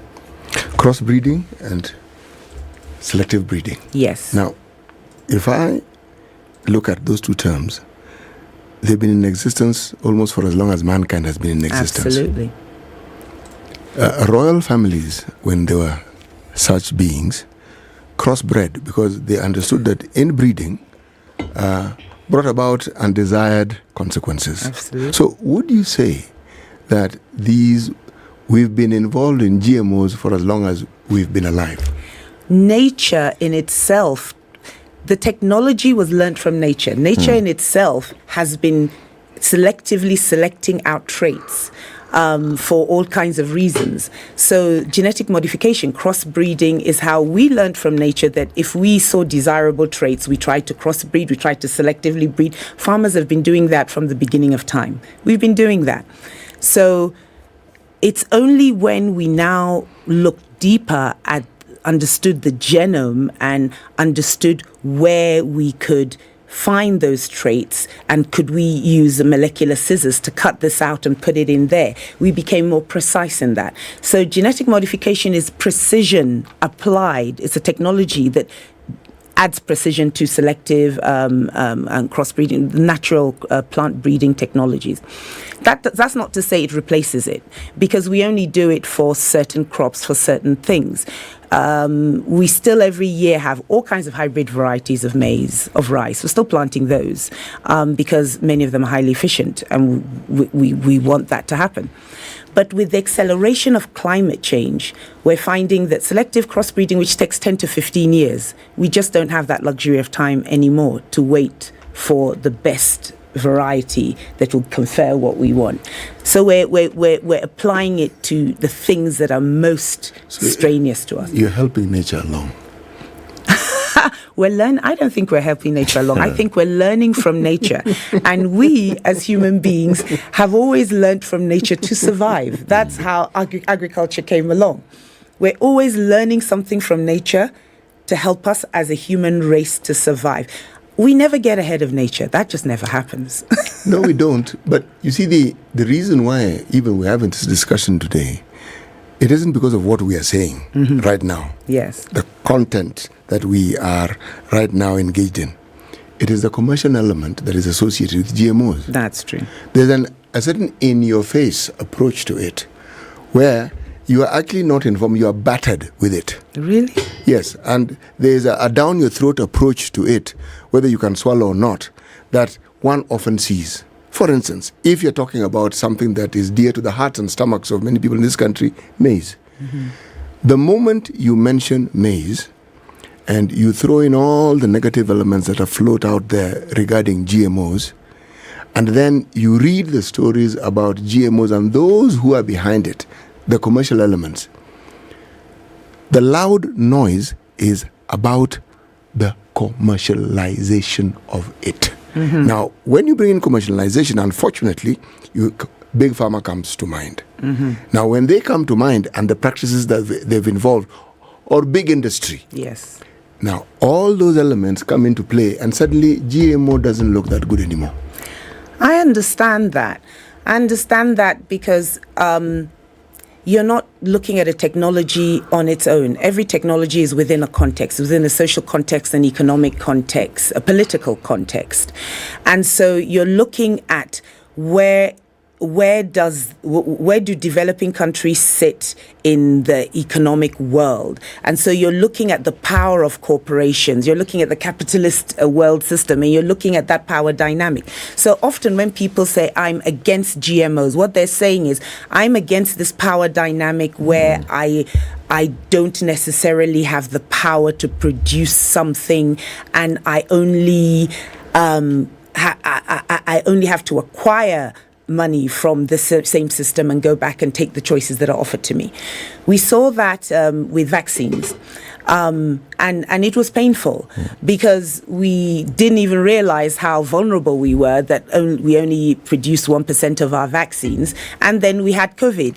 And then we could not even, for love nor money, buy the vaccines that we needed because of an economic world system that shut us out. And that power dynamic is where the mistrust of big industry comes from. So I'm not saying that that is not real, the iniquities of the global corporation and private sector. We are the global south. We have a power dynamic that doesn't favor us in many things.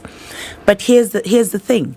We are trying to get to a point, especially with this technology, which is affordable, where our scientists are able to do it for themselves, where we are able to develop the traits for ourselves, commercialize them for ourselves for the reasons we want, so that it's not about big industry. It is about our own scientists and our own production system. We can get to that. For the first time, the technology is cheap enough for us to get to that. The history of how we got here was when the technology wasn't. We didn't have the sequences machine. We couldn't do the research. We could only consume the technology. This is a different space 3 decades later. And so those fears, they are real fears because things happened that disenfranchised us in many ways. But this is the time for us to leapfrog using a technology so that we don't have the conversation about equity again. How do you actually fight? How do you combat, or how do you bring into this fold of discussion tradition that people have held on to for the longest possible time and which they believe has worked for them, especially with regards to food? Because where our traditions often are most embedded is in what we eat. Absolutely. You know, I'm so fascinated by that. And it's the part of science that I think we need to do more work on. I want us to make more explicit the embedded knowledge that we call it indigenous knowledge, but once you give it that name, it somehow means something else. But the embedded knowledge that we have in our communities, I'd like to raise that up. I feel that, especially when it comes to food and all our practices, a lot of our rituals around food had a scientific and underlying knowledge around that. The foods you ate when you were circumcised, for young men, had certain nutrients you needed, or mothers when they're lactating, or at different seasons in your life. There's certain foods which your grandmothers would say, now is when you need to eat this, you need to eat it for 7 days. Yeah. Like when I had my children, my mother would come, she'd give me the pepper soup, because she knew the antioxidants and, to flush it. And she'd say that. She wouldn't tell me the science of it, but there were micronutrients that I needed at that stage. So those are valuable and rich traditions. And I think when we begin to unearth the science of that, perhaps we can respect it more. Perhaps we can transfer that knowledge to more and more communities. And so my point is, tradition and science are not opposite. So we embed our science within our tradition so that they can carry through without too much explanation. You don't need a PhD to do something. If it's your natural culture and your tradition and your ritual, you'll do it. So I think it's important for us to begin to understand that. And even in our breeding, plant breeding, and what do we grow, why, where, it's based on our understanding of who we are as a people, where we live. Like a little known fact is that we in West Africa, many of us are lactose intolerant.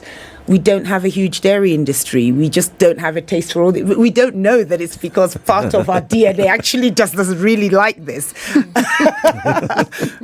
But it's embedded in how we live, the foods we choose, the cultures that we have. So my point is culture, tradition and science are not exclusive. They're all together. We wouldn't have got here without our cultures and we wouldn't have got here without good science. And all the knowledge with it. 28 minutes to 8. Time for us to take a break. Dr. Sheila Ochukboju is the Executive Director for Alliance for Science, and she's here because she is giving us a new perspective on GMO. She's actually going to be telling us about this study that they conducted between October last year and January this year on media, and how much misinformation was actually being published and shared on GMOs. Why did we have this kind of misinformation, and who qualifies it as misinformation?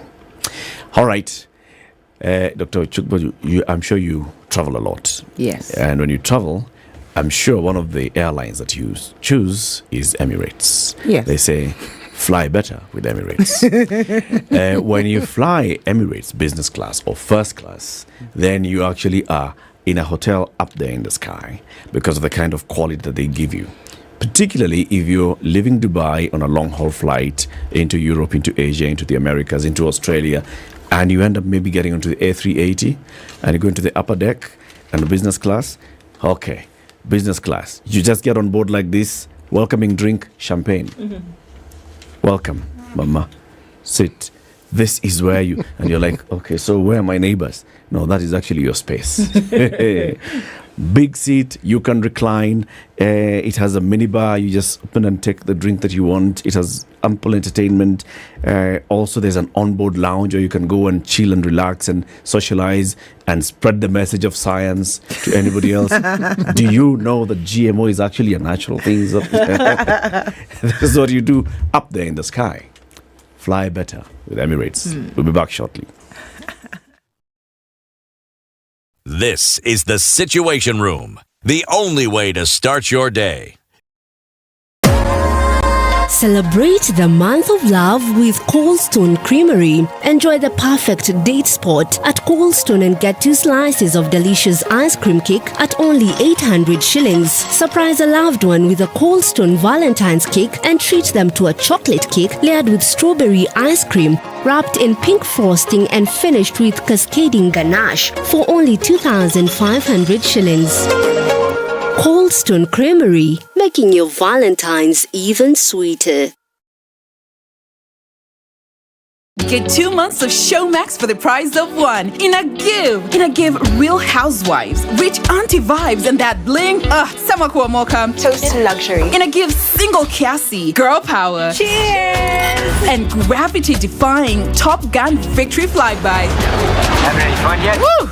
In a give Kupindukia. So subscribe now to get 2 months for the price of 1 from only 300 shillings for limited time. All right, the sun is peeking through those clouds in Nairobi at 19. We'll see sunny conditions through today, highs of 28 and lows of 15. It's sunny at 14 in Nakuru, highs of 29, and we'll see highs of 28 in a sunny Nyeri at 13. It's sunny at 15 in Eldoret, highs of 27, and highs of 32 in a sunny Mombasa this morning at 26. We'll see highs of 31 in Malindi, where it's sunny at 25 and partly sunny at 23 in Kisumu. Kakamega is sunny at 23. It'll go to highs of 32. And looking into Kampala, mostly cloudy conditions at 22. It's 27 and sunny in Dar es Salaam and 14 and cloudy in Johannesburg, going to highs of 24. Lagos will see highs of 34. It's currently hazy at 27 and cloudy at 25 in Kinshasa, going to highs of 30 and lows of 24.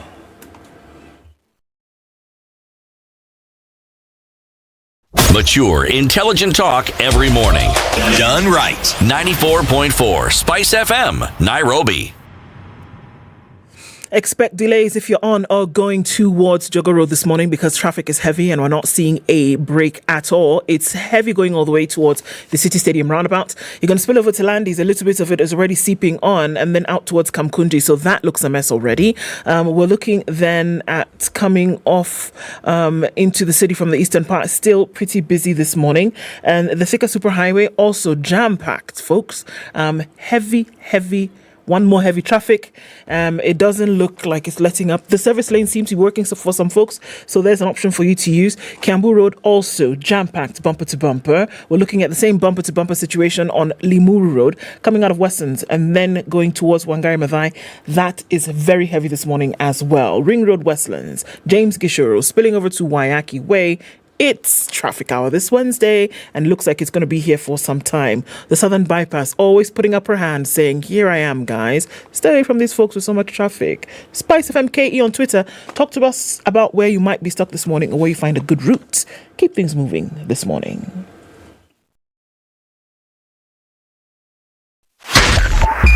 .5 Spice FM, Kisumu.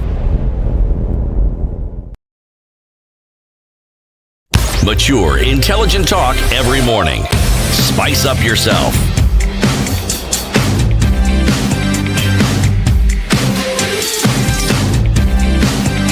Mornings done right.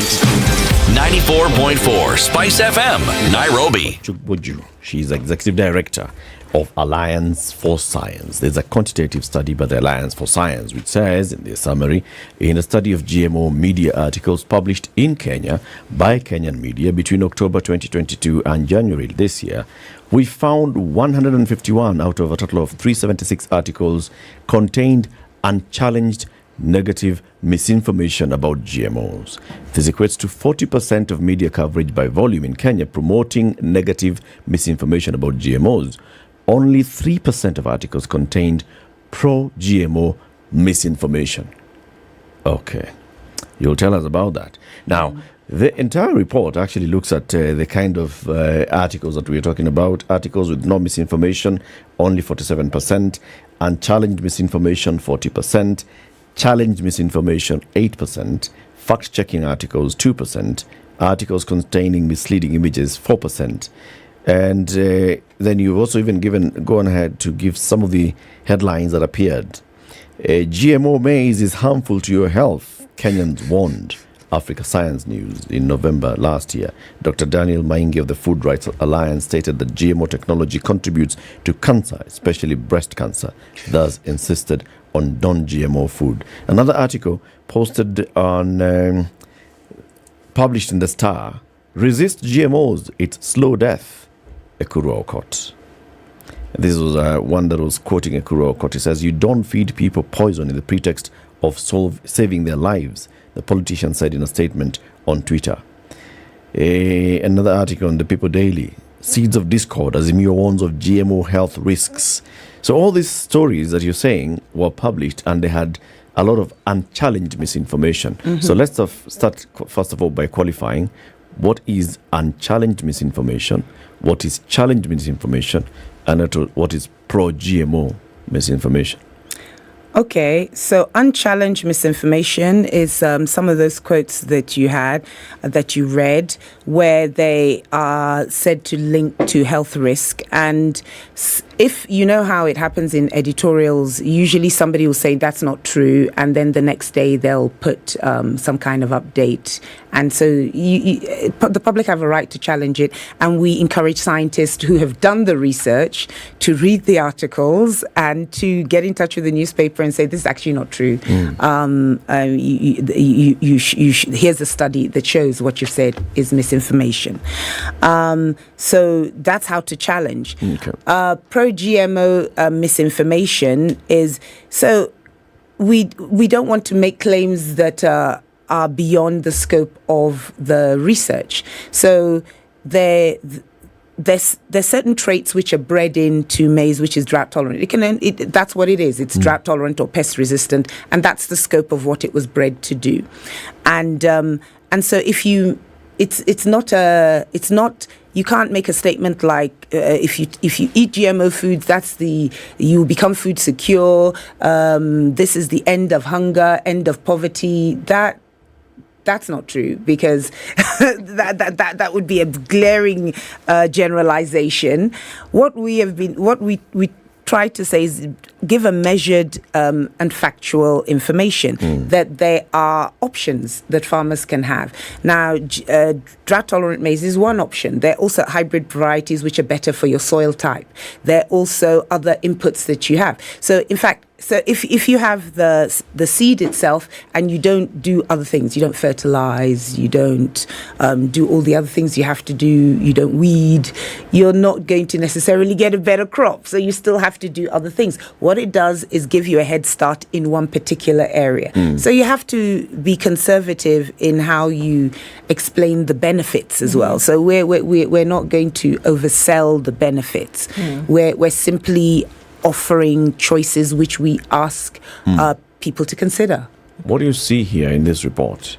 I'm sure you've conducted such other studies in other parts of the world.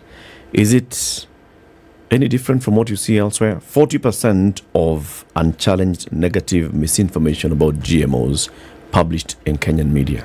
It is, because the average that we see, and we measure not just for GMOs, but for all other types of science misinformation, we measure every month. It usually is around 9%. It doesn't go beyond 9%. So 40% is significant. 9%, 3%, 4%, 5%, you know. So 40% was glaring. And then what we also measure is what we call share of voice. So we say there's this misinformation, but how much of the global media is listening to this? And Kenya is like the number 2 in the world for anti-GMO. So the whole world is listening to this misinformation. So the impact is even greater because your share of voice is higher than many other. What do you mean Kenya is number 2? Number 2, meaning that anti-GMO sentiment that is vocal and verbal and we can measure in media monitoring. Kenya is the number 2 country in terms of anti-GMO in the media with misinformation. So actively putting out their misinformation that the world is consuming. So that's concerning. Does this come from, because I mean there's 2 ways of spreading this several ways of spreading this information, but if we're looking at then what comes out of Kenya, are we talking about sentiment that comes from individuals that then caucus on social media, for example? Exactly. Or are we talking about information that has been published in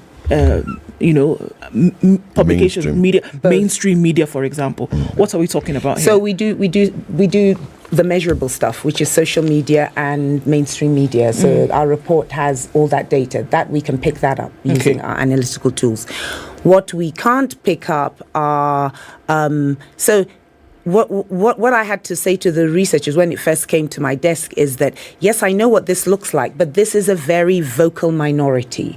This is not representative. So when you say 40%, it's not that 40% of Kenyans are saying this. It's a very vocal minority that are on the Kenyans on Twitter, on Instagram, on Facebook, and are constantly putting those articles. So it's not necessarily representative of the country sentiment. So we need to go back down and listen better. And so that's partly why I've been here for such a long time. We're listening to farmers' voices. We're doing demonstration plots. We're bringing the farmers. We're asking them, what do you feel about GMOs? And mostly they're saying, I don't even know what that is. Exactly. And they're like, there's such a thing that I can get higher yields. Where is it? Where can I get the seeds? Farmers were generally not the ones involved in this because farmers are used to, and also they're not even the ones that are necessarily afraid of the multinationals because they are used to buying seeds every year. They just ask, is it affordable? I don't want one that I can't afford. And they ask questions like, how many times do I have to spray? Oh, I don't have to spray so much. Okay, so that'll save me money. And they can do the maths. What is the yield per acre? And how much will I get at the end of harvest? So farmers were saying completely different things. So what we're trying to do now is to amplify farmers' voices so that now we can measure really what is Kenya saying. Sure. Dr. Chubodri, the thing is that the anti-GMO sentiment has not only come from people on Twitter or people in social media or people who've published in mainstream. It has come from scientists as well, who have looked at sequencing and said that what you're doing is that you have you have gone outside of a species specification with the makeup of GMO, and that is where the danger lies. Scientists who sat in this chair who said is what is actually going on, and that is what is dangerous. In terms of information, it's it's also coming from a scientific point of view. How then do you look at this? If somebody's gone into a lab and has seen the science, somebody who counters it also has seen the science, where is the meeting point, if there is one? Well, there is, because the beauty of science is we can argue, but there is always a consensus point. And the consensus point comes when you say, where are the research papers and what are they overwhelmingly saying? So I can say that GMOs are safe because over 30 years, the research papers that are peer-reviewed and published, this is what they say. That doesn't mean that there will not be some scientists who say, well, I disagree. But you look at the volume of research in different settings across the world, in different crops, and then you say, the evidence, what does the data prove? And you get to a consensus point. It's like that in everything. It was like that with climate change. Climate change is real, it's not real. Research, 20 years later, the overwhelming evidence from all spheres of research is it is real. It's not in our heads. And therefore, you can still believe that it's not real, but if you want to look at data, I can use data to say that. Now, but the point that you made earlier, which is where the fears come in, that you're crossing species barriers, that, this is not natural because you're crossing one species. And that you will eliminate a parent seed, for example, with GMOs. Well, no, but first let's get to the crossbreeding, because this is what the whole of nature is based on crossbreeding. This is how genetic diversity is built. You're introducing new traits from different places.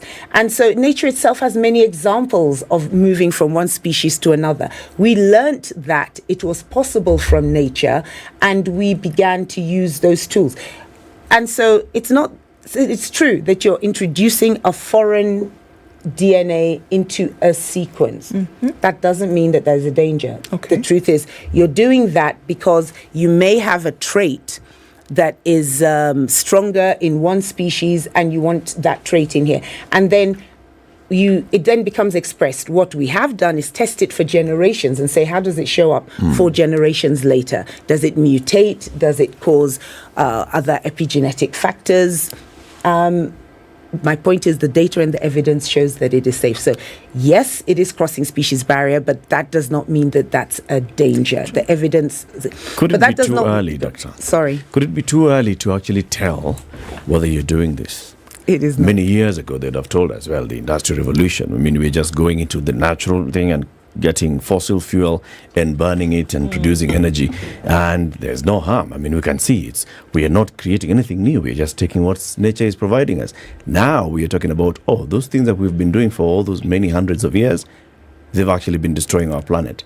Is it possible that several hundred years from now we'll be looking back and saying, what we did with tinkering with nature's own natural way of doing things affected us? I hear you. And so science doesn't just, this science is not just going forward, it's also looking back.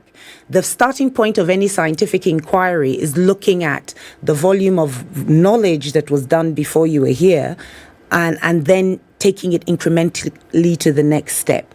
So on the question of how much do we know? What I can say is that the first commercial GMO crops came out in 1994, 95, that time. And that was even before we'd fully sequenced. So there were still some unknowns that we couldn't know. But now we have fully sequenced genomes.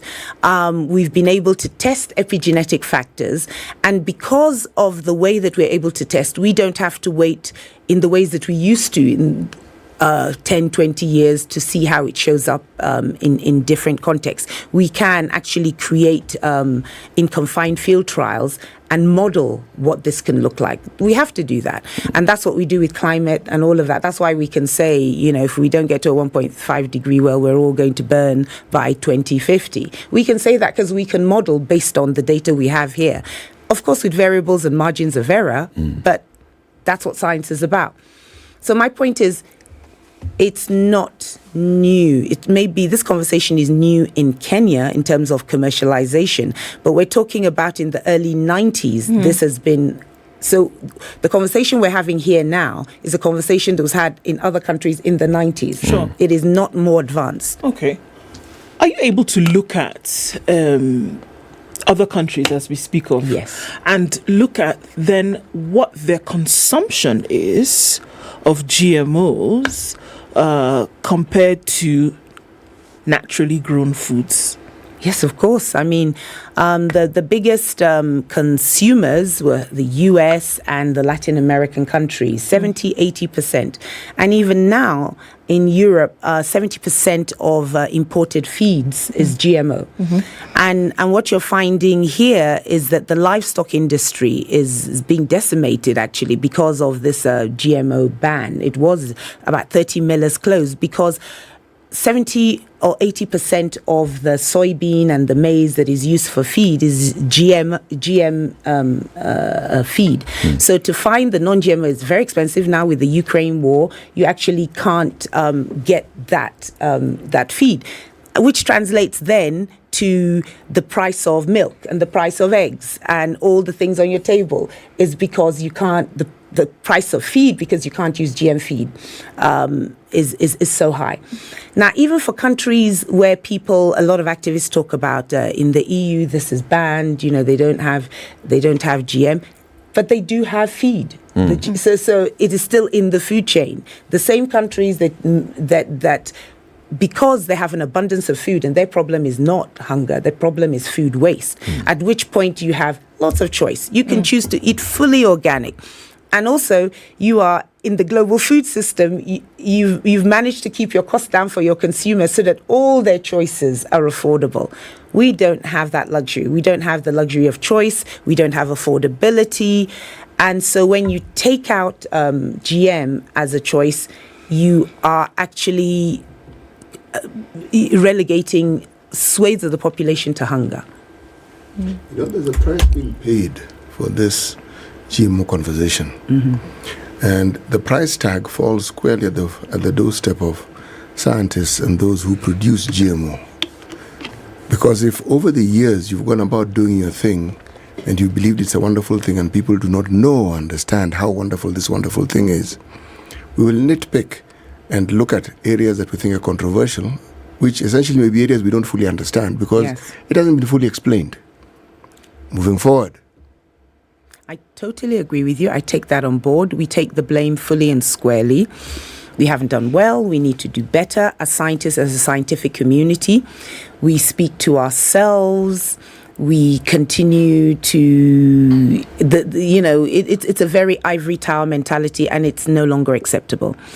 When I was a scientist in the lab, we were trained at that time to do science communication simply because it was so controversial. We were the first people doing this sorts of GMO research in Oxford. And so we were given some basic science communication training. If you meet somebody and they ask you to explain this is here. This is what. Well, not so much you sell them. We had to counter the very compelling narratives and visuals of Greenpeace. With the phantoms and the syringes. And so, where do you start a conversation when that is the backdrop of it? So we had to at least get people engaged with. What is it you're afraid of? What can I tell you? And create a space for people to hear. So we didn't do enough, and we still are not doing enough. But we as Alliance for Science, that's where our major investment goes in. We train scientists. And we're training scientists in the newer technology that's coming upstream, gene editing. So apart from genetic modification, there's gene editing, which in some sense, the public don't have the same feeling about because it's there's not an introduction generally of a foreign DNA. So you're looking at what is within the genome and how do you manipulate what is within the genome of crop. But it's still new technology. It's more or less the same techniques. It's just that you don't cross species. So we don't want to make the mistake we made with GMOs, and we're training scientists on gene editing to explain it. We have toolkits. We're investing in that because actually what we find is not anti-GMO sentiment. It's questions. I don't understand it. It was the same with vaccine hesitancy. People are like, oh, they're refusing to take the vaccine. No, I don't know enough to make a decision. Yeah. Tell me more. And when I get to the place I think I know enough, I'll make a decision. So it is our job to bridge the gap, and the impetus and onus is on us. Does the Alliance for Science also encourage those naysayers who are also in the science field? Do you engage with them? Yes, we do. Well, because we have to.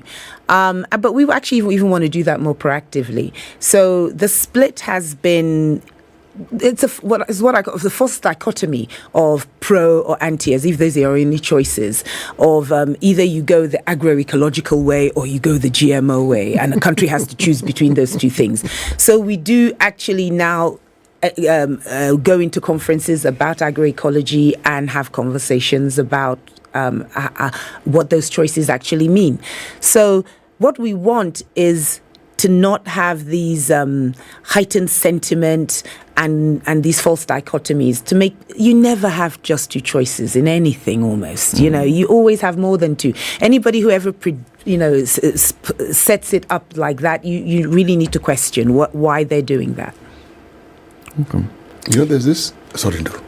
I was going to ask, because if we're saying that this is misinformation, they're actually representing not just, if it is misinformation, as you say, it's representing the fear of people.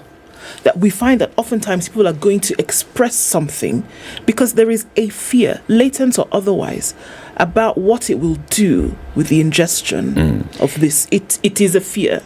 And for me, the same thing you've just said in terms of, well, I don't know about it, so I want to know so I can know if I can take it in or not. Yes. Is there enough in terms of information about the true state, not backed by funding, not trying to go into a particular direction? Is there enough information out there for people? Well, I think this is part of why we train the media. You are the fourth estate. You are the ones that are supposed to listen, and you have those channels. So we do a lot of media training all around the world so that you can then look at what are the questions your audience and your listeners are asking, and where can you point them to. They don't have to just come to us. They have to come to you too, and you can actually answer them. So that's why I'm here today, to engage with you. And that's why we published that report, so that we could engage with the media. At the end of the day, we will go back to the lab or to our communities, but you remain in society. In space. Translating. Dr. Sheila, thank you very much for joining us today. Thank you so much. Dr. Sheila Ochigboju is the Executive Director of the Alliance for Science. We've been talking about science of GMOs and misinformation around GMO. Keep it here for more conversation. Up your life. 8 a.m.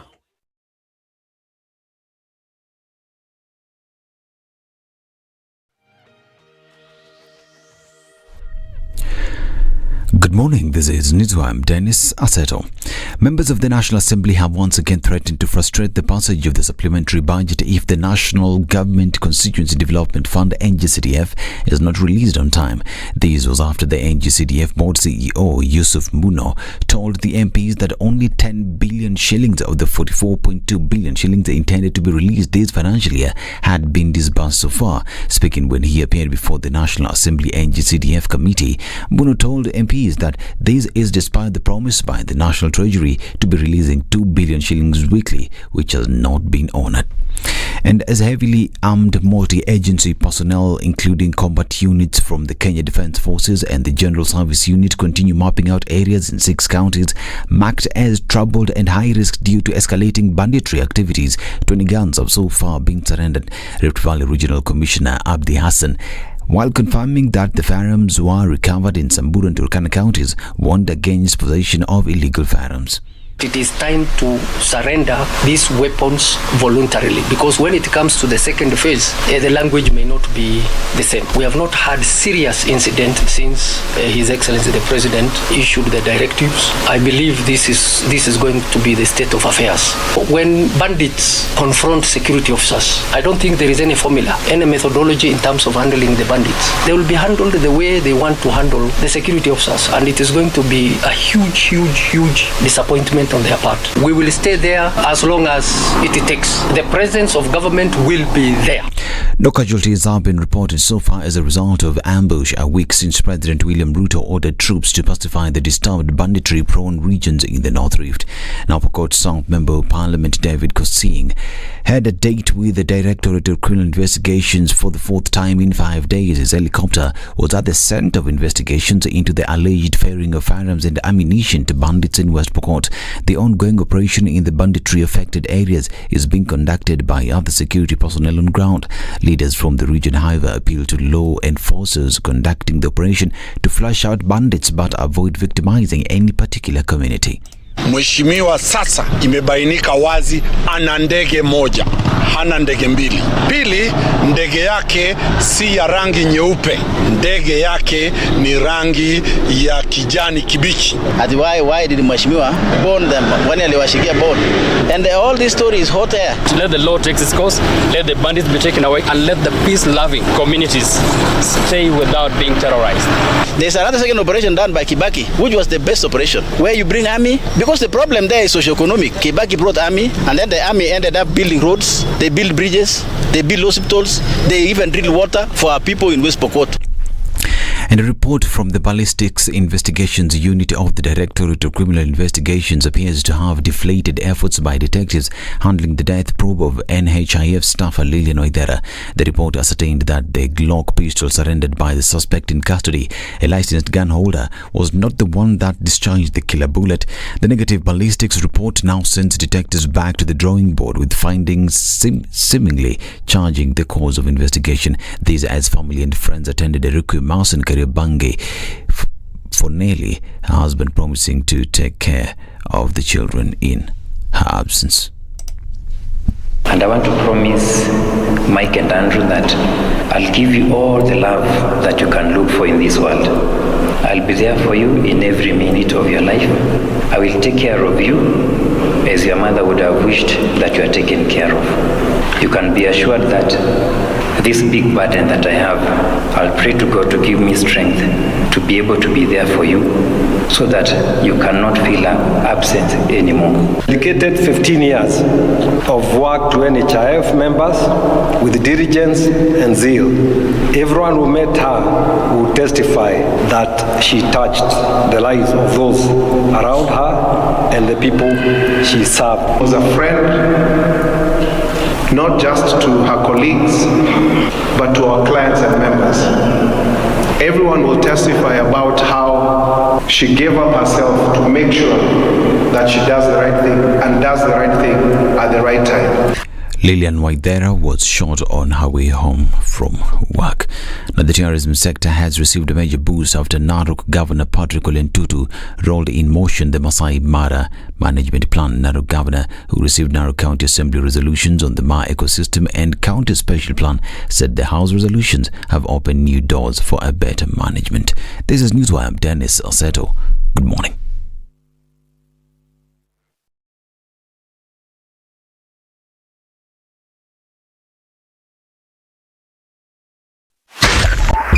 .5 SpiceFM, Kisumu.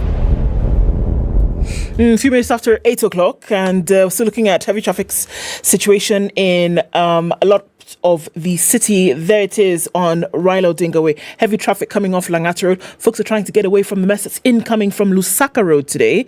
I'm not quite sure what that is, but there is rumours of an accident having taken place there. So that's why there's that heavy traffic. We're looking to that in a little bit in terms of what's happening. We're looking at Mai Mahiu Road in South Sea. Inside there, people are coming off of Langata Road, getting in through Nairobi West South Sea, and so that's blocking a lot of traffic that's then coming out towards the Nyeri National Stadium.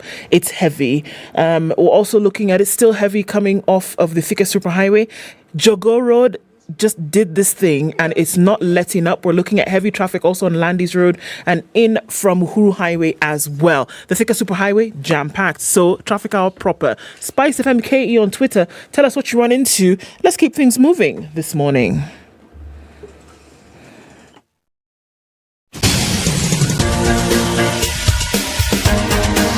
This is The Situation Room, the home of hard-hitting political commentary and penetrating insights about the state of the nation. This is a talk radio experience like no other. The Situation Room, a place for hard truths, debates, and elevated conversations. The Situation Room, witty, political, engaging, deep, controversial. In the room, we have C.T. Muga, researcher, academic, seasoned political observer, a fountain of wisdom in these politically uncertain times. Ndu Oko, Nigerian by birth, Kenyan by choice, communications expert, Pan-Africanist, a truth seeker and believer in people power, and Eric Latin, agent provocateur, the man in the chair, seasoned journalist, news hound, a man who believes in punching up, not down.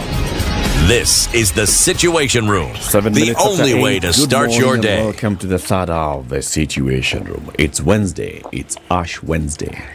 It's the beginning of 40 days of Lent. And to all Christians who observe this period, blessed Ash Wednesday. Ndu, Yes, sir. how many days to the end of February?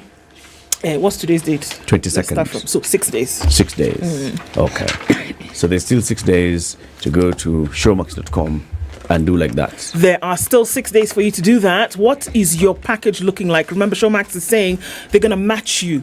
Whatever your subscription is, as low as 300 shillings for you to then be able to enjoy all this wonderful entertainment. Showmax will give you an extra month free. 300 shillings, they'll give you an extra month. Whatever it is that you subscribe to, extra month for you because, you know, love and fuzzy things. Showmax in a give. Free like that. All right. We have a new guest who's joining us for the show this hour. Caroline Gaita is the executive director of Mzalendo Trust.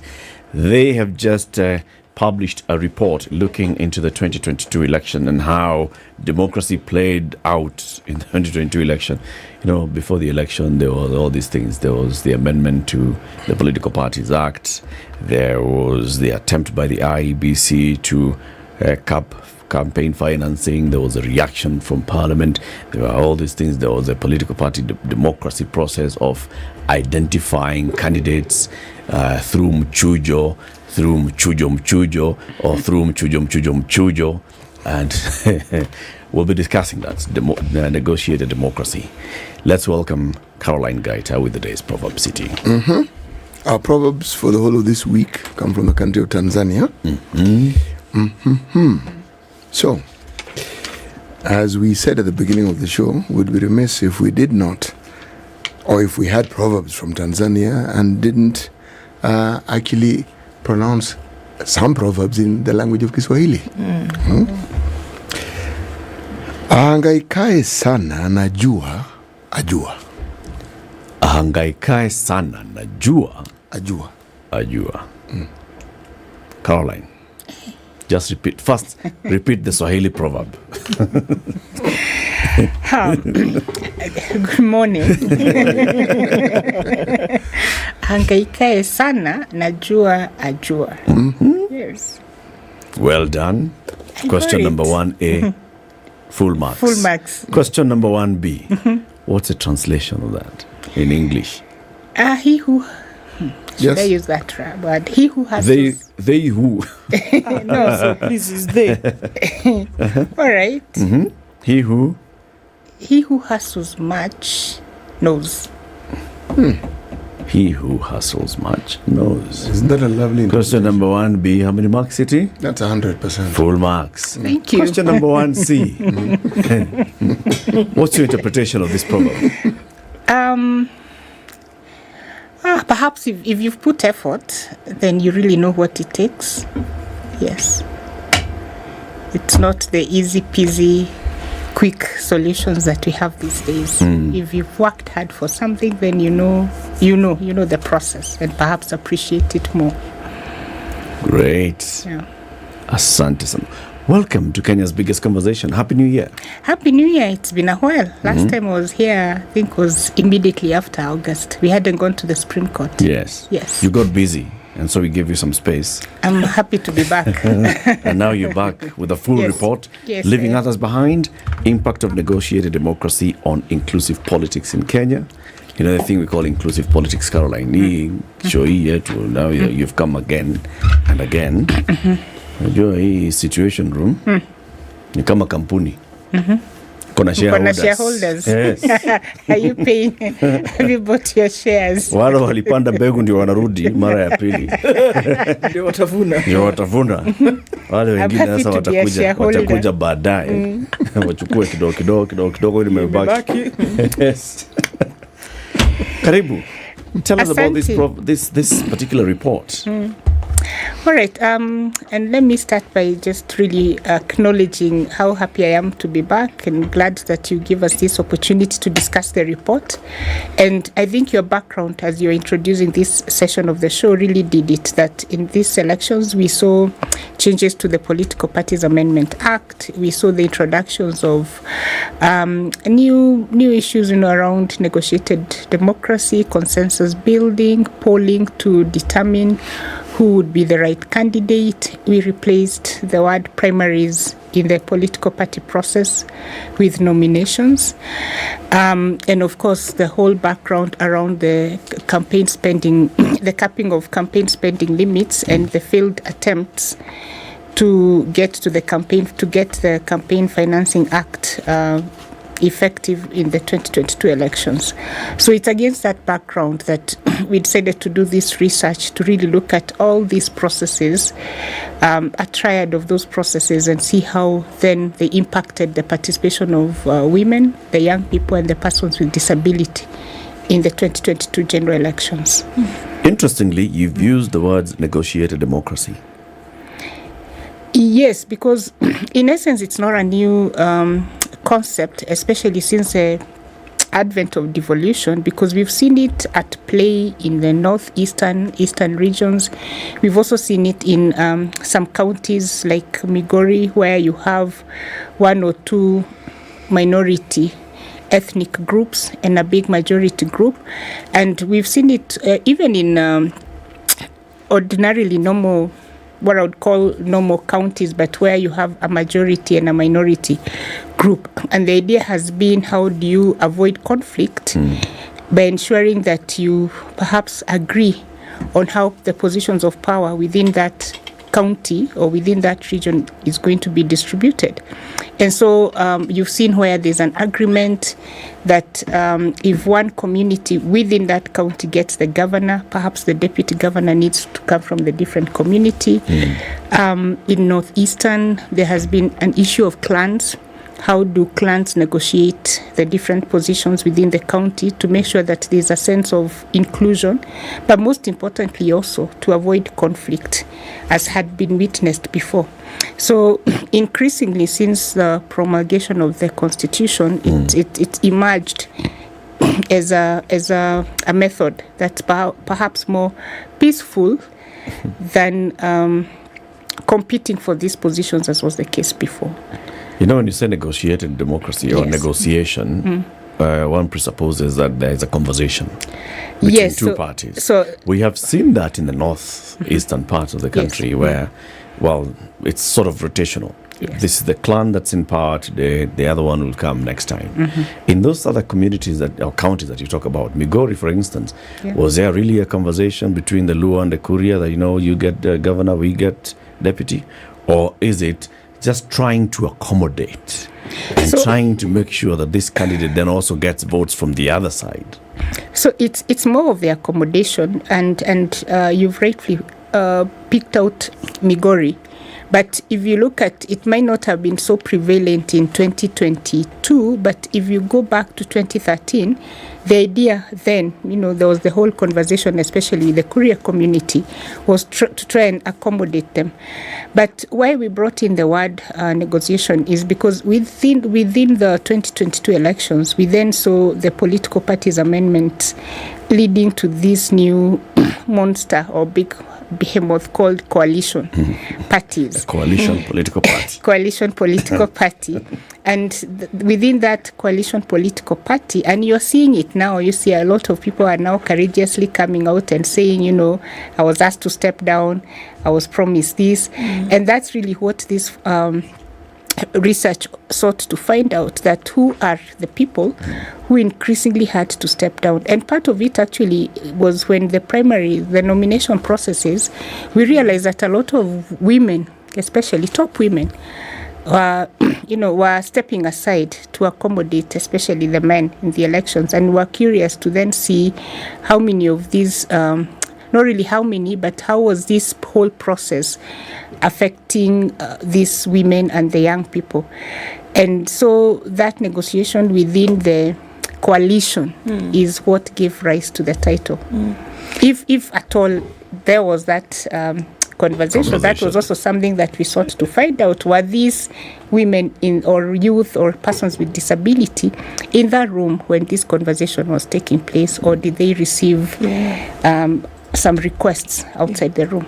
Yes. It could be, a double question here. Yes. So then, in its true form, if you look at negotiated democracy, do we see then negotiated democracy playing out in its true form when you talk about some people then being asked to give up their seats or give up their position in order for somebody else to come in? Is that really democracy as a result of this negotiation, or is it elbowing out? That's the first part of it. And then even with this noise, because that's what it is, during a campaign, during election, we hear a lot of noise. But are we able thereafter, and maybe that's one of the results of this report, are we able to see the steady but compounded progression of some of the elements of democracy having played out? That you look at the period from the last election and you look at where we are today, can you look at progression and say, yes, actually, we've, come some rungs up, or have we gone, some rungs below? From the things that we see, take away the noise, take away the cacophony, from all of this behemoth that you talk about are you able to see a steady progression, or do you see regression in some of these things that we hope will then all lead towards this democracy that everybody seeks for?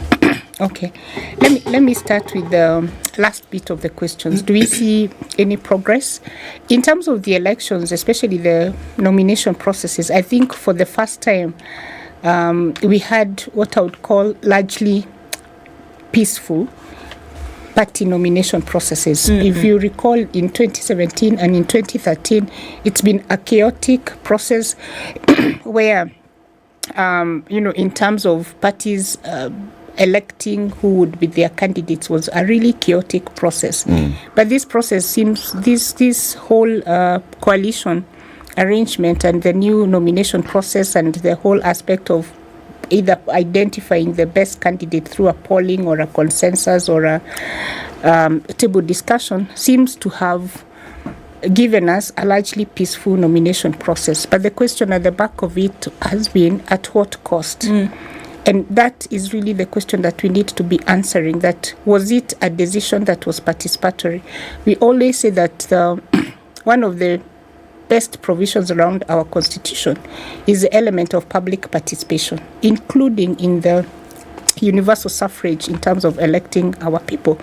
And so where you have a process that where a few people, and they're mainly men, because if you look at the political party leadership, except now we have 90 political parties, so there could be an additional number that has more women in leadership. But if you look at the big 10 political parties, very few of them have women at the top or even women at the governing body. And so it means that a lot of these decisions are being made in boardrooms by men.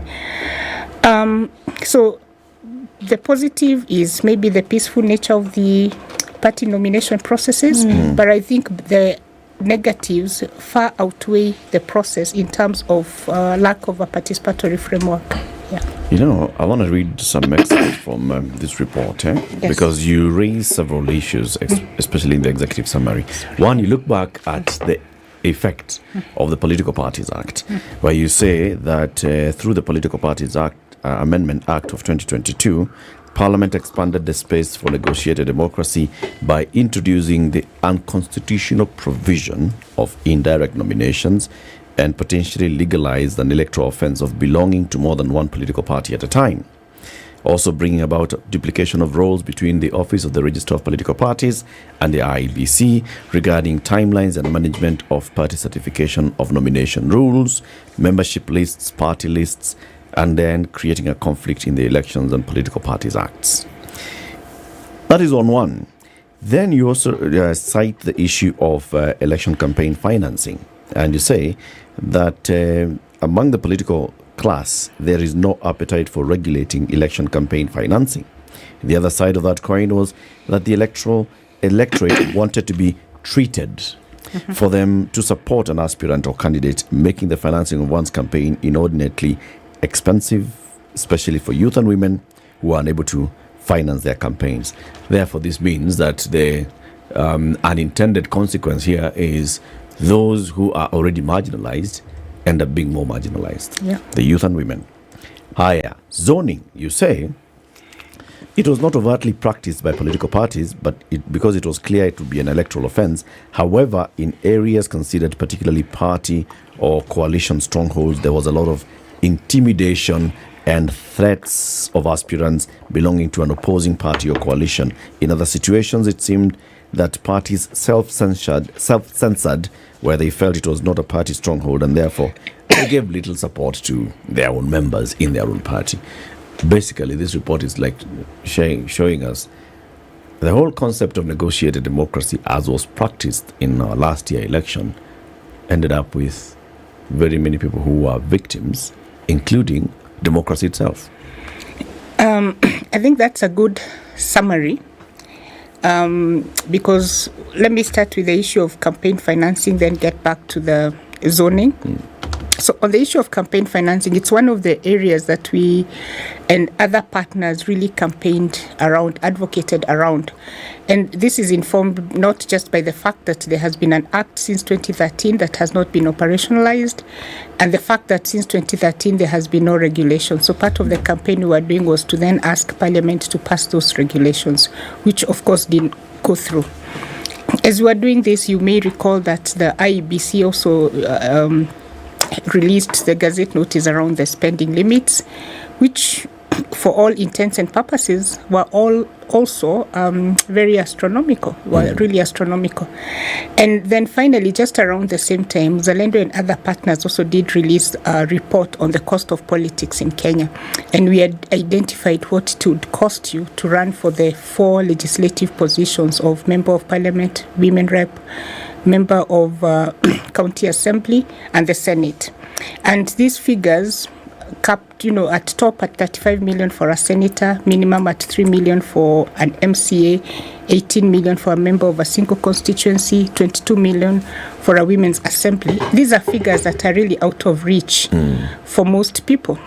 And this was in terms of the 2017 elections. And what we were seeing in that report was that the cost of politics is really changing the landscape of politics in this country, because money is really what is now the determining factor.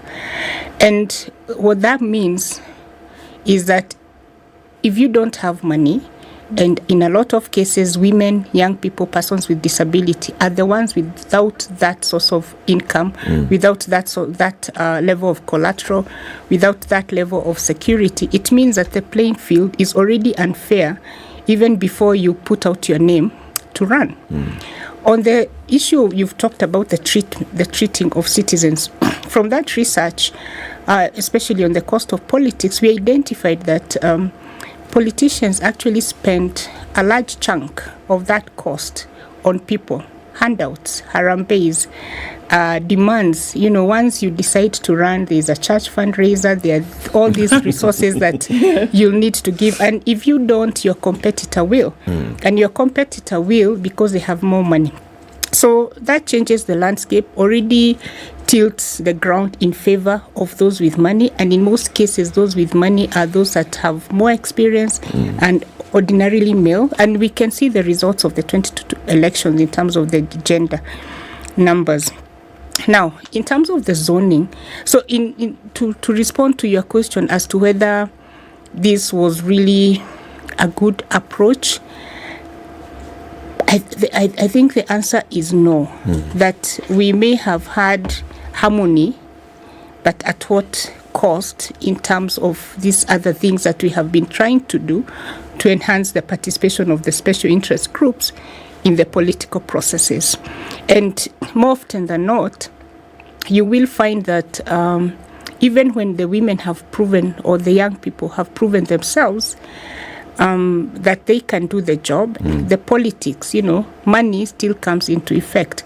And what I keep reminding people, and especially with these elections, is that we need to be cautious not to limit ourselves to this perception of the cost of politics around the elective positions, because we are also seeing how this then unfolds outside the electoral process, as now the same very well-resourced people come out and start looking for other positions outside government. So you are perpetuating a sense of a small clique of people who own the government system, or the system in any format. If you're not in this position, then you can be in the next position and the next. Where does that leave the rest of the group that is largely? It's been argued that we and our politicians are hewed from the same basic materials, meaning they represent us. It's been put in many other ways. So even as we talk about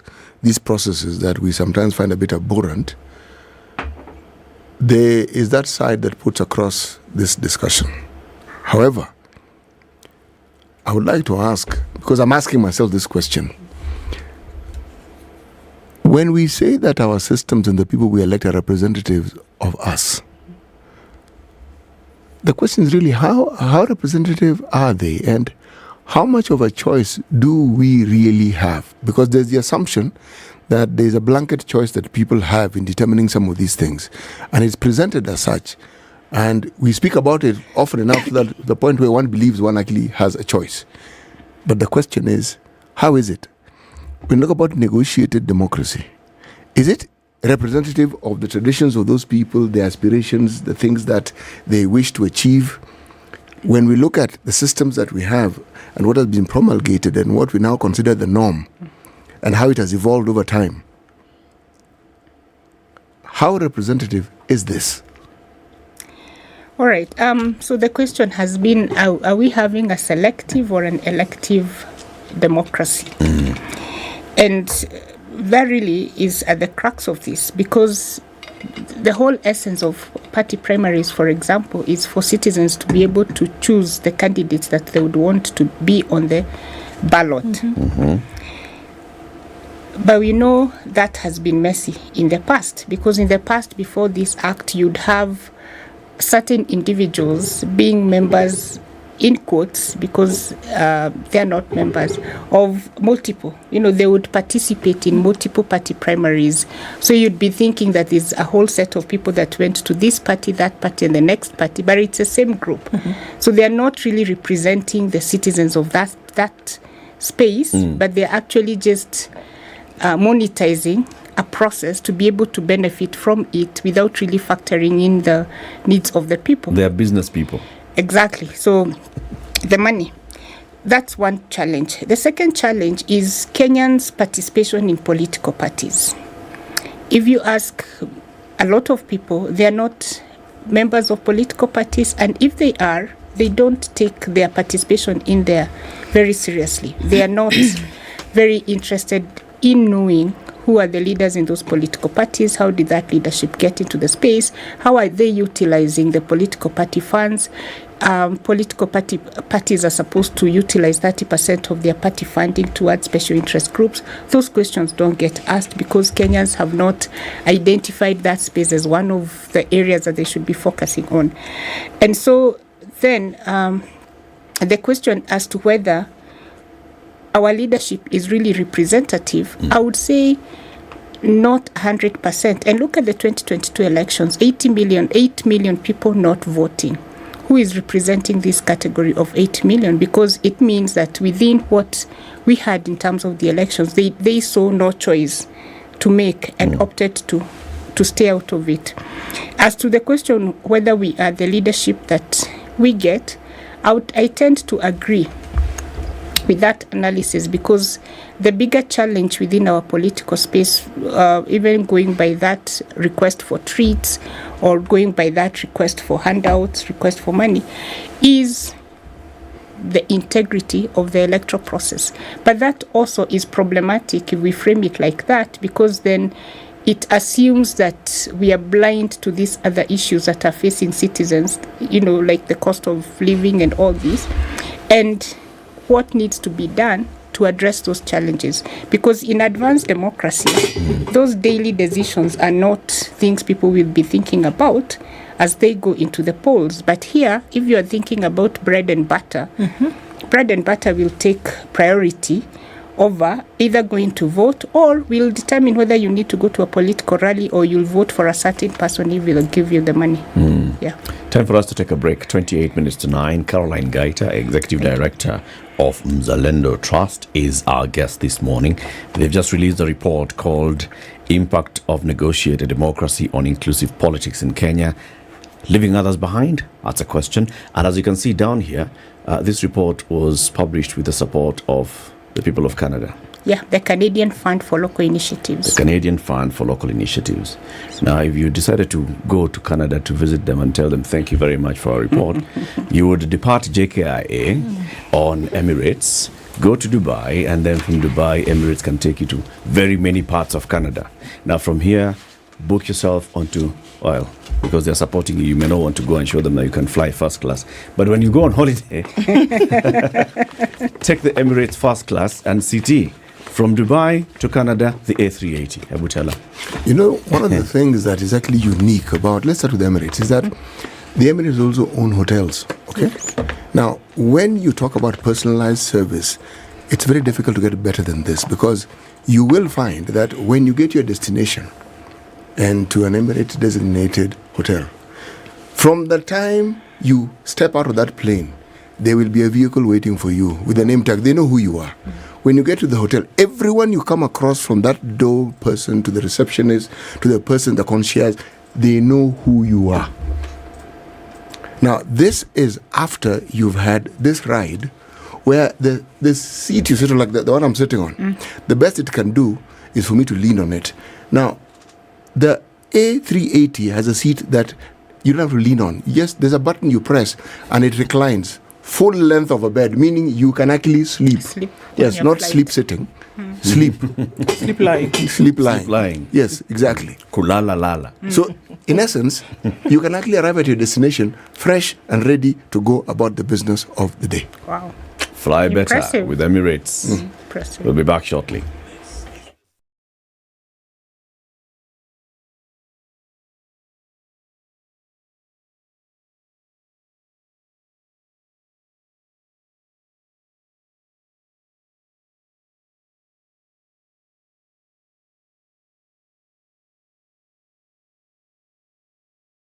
I have a brother. He was a pilot. He was laid off. He came to a policeman. He messed up. He went from a pilot to a policeman. Exactly. He stole a jet. Yeah. In fact, you should be lucky he was not court-martialed. The Spice Drive.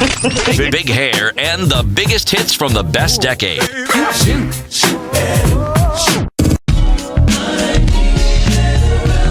Get 2 months of Showmax for the price of one. In a give, Real Housewives, rich auntie vibes, and that bling. Sama kuwa mocha. Toast to luxury. In a give, single Cassie, girl power. Cheers! And gravity-defying Top Gun victory flyby. Have any fun yet? Woo! In a give kupindukia. So subscribe now to get 2 months for the price of one from only 300 shillings for limited time. In a give Showmax. Sign up at showmax.com. It's a sunny morning in Nairobi at 21, highs of 28, and we'll see highs of 29 in a sunny Nakuru. It's 16 and sunny in Nyeri, highs of 28, and we'll see highs of 27, where the sun is up in Eldoret. At 27, Mombasa is cloudy. It's partly sunny, actually. Highs of 32 and lows of 25. It'll go to highs of 31 in a mostly sunny Malindi, and at 25, it's sunny in Kisumu, going to highs of 31. All right, we'll see highs of 32 in a mostly cloudy Kakamega, and it's mostly cloudy this morning in Kampala, highs of 28, and highs of 31 in a sunny Dar es Salaam at 28. It's mostly cloudy at 16 in Johannesburg with highs of 24, and Lagos is hazy at 26, going to highs of 34. We'll see highs of 30 in a cloudy Kinshasa at 24.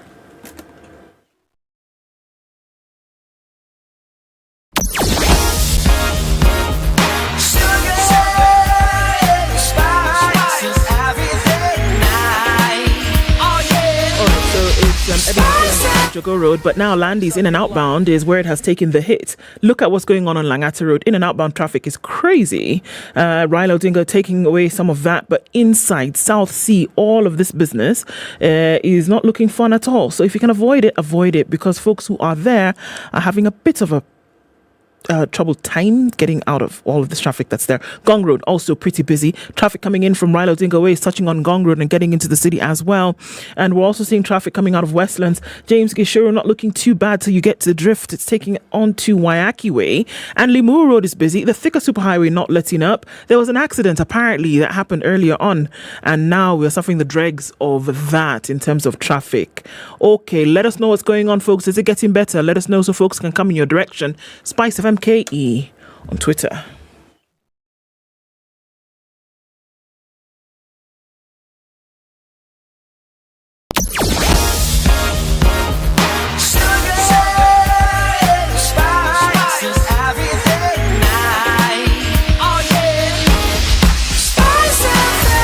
Spice up your life. Mature, intelligent talk every morning. Spice up yourself.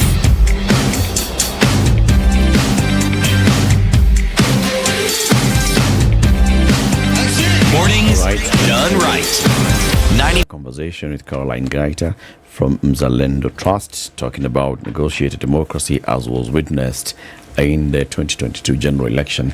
Were there positives when it comes to negotiated democracy, as you've listed here and as you've defined in your own report? Were there positives? Yes, and I did allude to one of them, which was a fairly harmonious and so there was peace. Harmonious nomination process.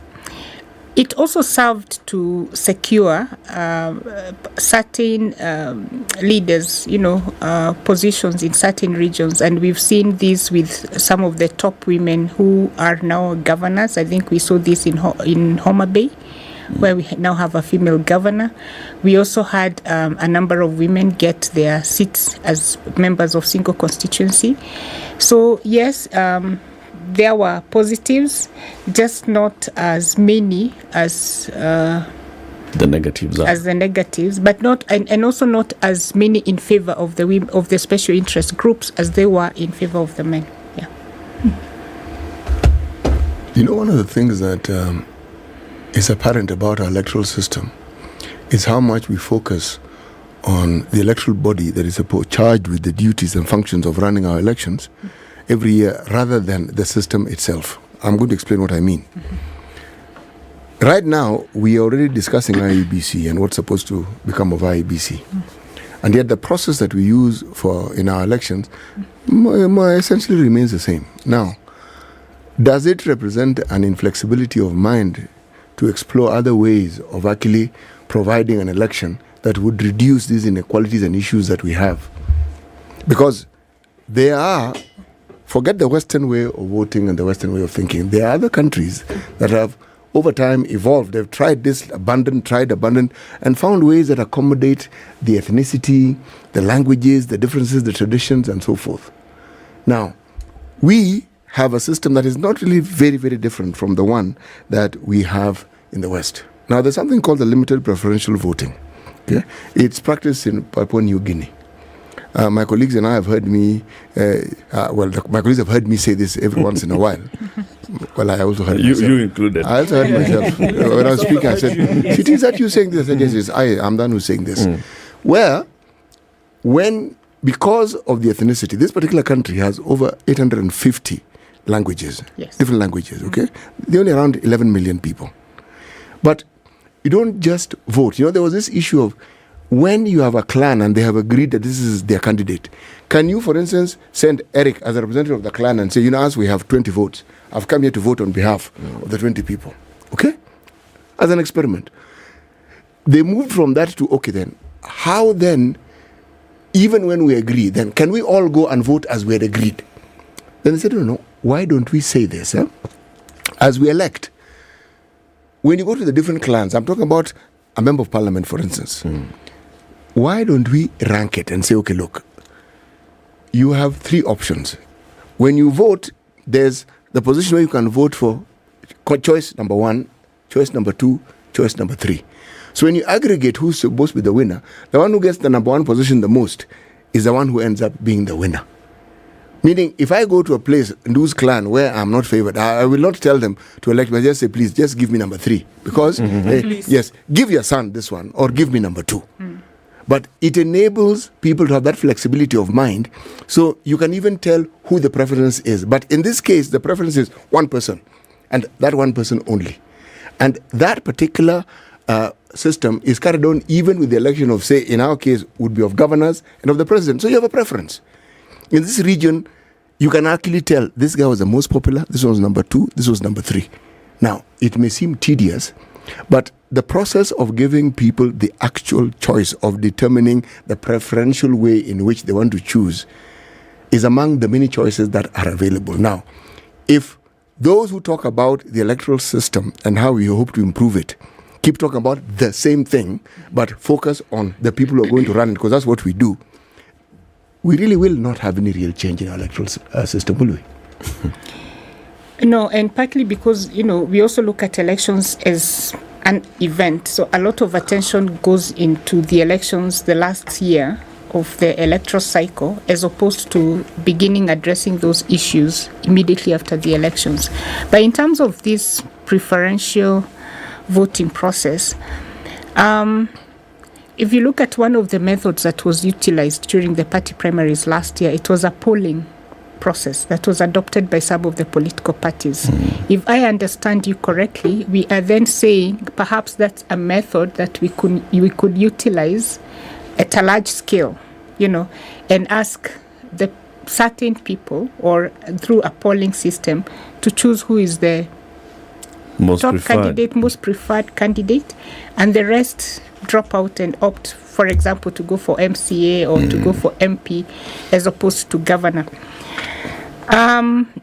Where does that leave the citizen choices, or will they have taken part in the polling process? It's the citizens who actually they're the ones who are polling. Yes, they're the ones who are polling. Yes, exactly. Just like we go to vote, here we had blue for president, green for governor, yellow for MP, pink for MCA, purple for women rep. Now, alongside that, even on that sheet of paper, you'd have preference. You write number 1, number 2, number 3. Exactly. You say this one is my number 1, this one is my number 2, number 3. So there's the understanding. What am I saying? I'm not saying this is a perfect system. Yeah. I am saying that when you want to solve a problem that we seem to keep discussing year in, year out, and we're discussing the same thing year in, year out, should we not change this thing? Look at different ways. Yes, exactly. But I think, City, that's what Caroline is saying. If you look at that polling system that was introduced by political parties, that's trying to expand away. Yes. Well, the preferential linear of 11 million people in Papua New Guinea speaks highly about those people. 11 million people, there are 83 tribes. 850 languages. Just so that you get 850 languages in 11 million people. Okay.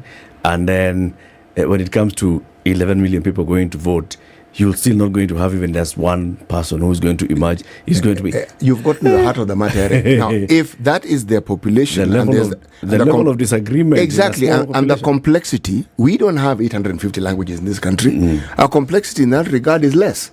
And yet we have more conflicts and disagreements. This is the point. With a very... with around 43, 44 tribes, as opposed to 850. And so the question then we should be asking ourselves is, what are some of the lessons we could learn from the 22 elections, positive lessons that we could learn, and perhaps we could explore and take further? Because regulatory frameworks, legislation, they're all dynamic. They can be changed to accommodate developments, to accommodate changes. And part of what this research then ought to do is help start that discourse. Is polling a good option? Is it a good option, not just in terms of creating harmony within the party primaries, but also addressing the issue of too many? Remember, these elections, we also had too many candidates, of addressing too many candidates. And at what point is it done? Because one of the other issues that came out as we're discussing this research also is around this process of negotiating or polling. at what point should it be done? Because then when you're looking at the cost of the politics, there are a lot of people who've invested in the process up to that point. Yeah. And once they drop out of the process, there's no mechanism. I guess it's a risk, but there's no mechanism to compensate them. You could take the risk of a promise. I thought the people who vie for this electoral position is voluntary. I mean, and you know, yes, I thought you could get or not get. Yes, exactly. Because at the end of the day, it's only one person who's going to emerge the winner. That is correct. Yes. But remember, a lot of see what you're seeing in the papers this week. Yep. I was asked to drop out. Yep. And promised with a promise of. Yep. But you have no control of those promises because you don't have the guarantee that you will form government. Actually, and that you can fulfill those promises. Those are risks. And maybe they're good risks. But maybe they're good risks, but the disenfranchisement that comes out of it, especially for this category of people, then, and especially if had they gone the whole race, they had an option of winning. Because here we are not saying, remember, in addition to that polling, you're also having the process where you're in a coalition and you're asking one person from this political party to step down in favor of a candidate from another political party, which is slightly different because on their own, they probably had a chance on their party. Yeah. You know, when you talk about choice, really, being limited, the choice isn't limited. It isn't even confined. If you are in a party and that is a process that they apply and you disagree, you have choices. You can leave the party. I'm not saying this flippantly. I'm saying that we have seen people who have followed that path. We don't agree with this, as we're going to go elsewhere. Yeah. And sure enough, we did see them because, again, in these elections, you have the highest number of people who run as independents. Yes. And you also have the highest number of people in parliament as independents. So, but going back... It's the cost of it all. Is this is an independent route what we want to encourage, or should we be working towards strengthening our political party processes? You know, you ask a pertinent question. And the question is, to what end? Because the strengthening of it or the not strengthening of it thereof is predicated on this understanding that the party that adopts certain systems want to adopt some that will be of great benefit to them. Okay? So now, that benefit, is it anchored on immediacy, or is it something that focuses on the growth of that party, longevity, promoting democracy or whatever? Because if you look at whatever it is that we are discussing right now and our political process, would you say that our process is one that seems to focus on promoting democracy? In what way? In whichever way you want to look at it, take a completely democratic perspective. Cast your mind to the winds and let it float around in whichever direction you want it, and let's see what it picks up. Because if you again go to the papers, mainstream media, print media, and even if you listen to whatever media outlet you have, the one struggle that we seem to have in this country is we are constantly battling with our constitution. It's like this constitution is a bit erroneous, so we must tweak it and we must change it and we must make it work. So we have an idea. And the constitution gets in the way. There's a way in which we want to appoint people. The constitution is getting in the way. So how do we work it? We change it. Now, the moment this conversation takes root and we can see it happening, even if it's not talked about, but we can see it happening, what does it tell you? Do we have a political class, or those who are involved in our politics or who participate in it, who want to go beyond promoting their own self-interest? No. See? That was an emphatic no. Yes, it's a simple enough response. Yes. So it means the discussion of democracy, if we're to have it, has to be a completely different one. Focused on the citizen. Yes. The voter. Yes. Which is why I want to bring in that conversation. Yes. 13 million registered voters opted not to participate in that election.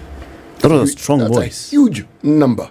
Should that voice mean something in future elections? Should there, like we were saying, introduce options? Should you have an option down there that says none of the above?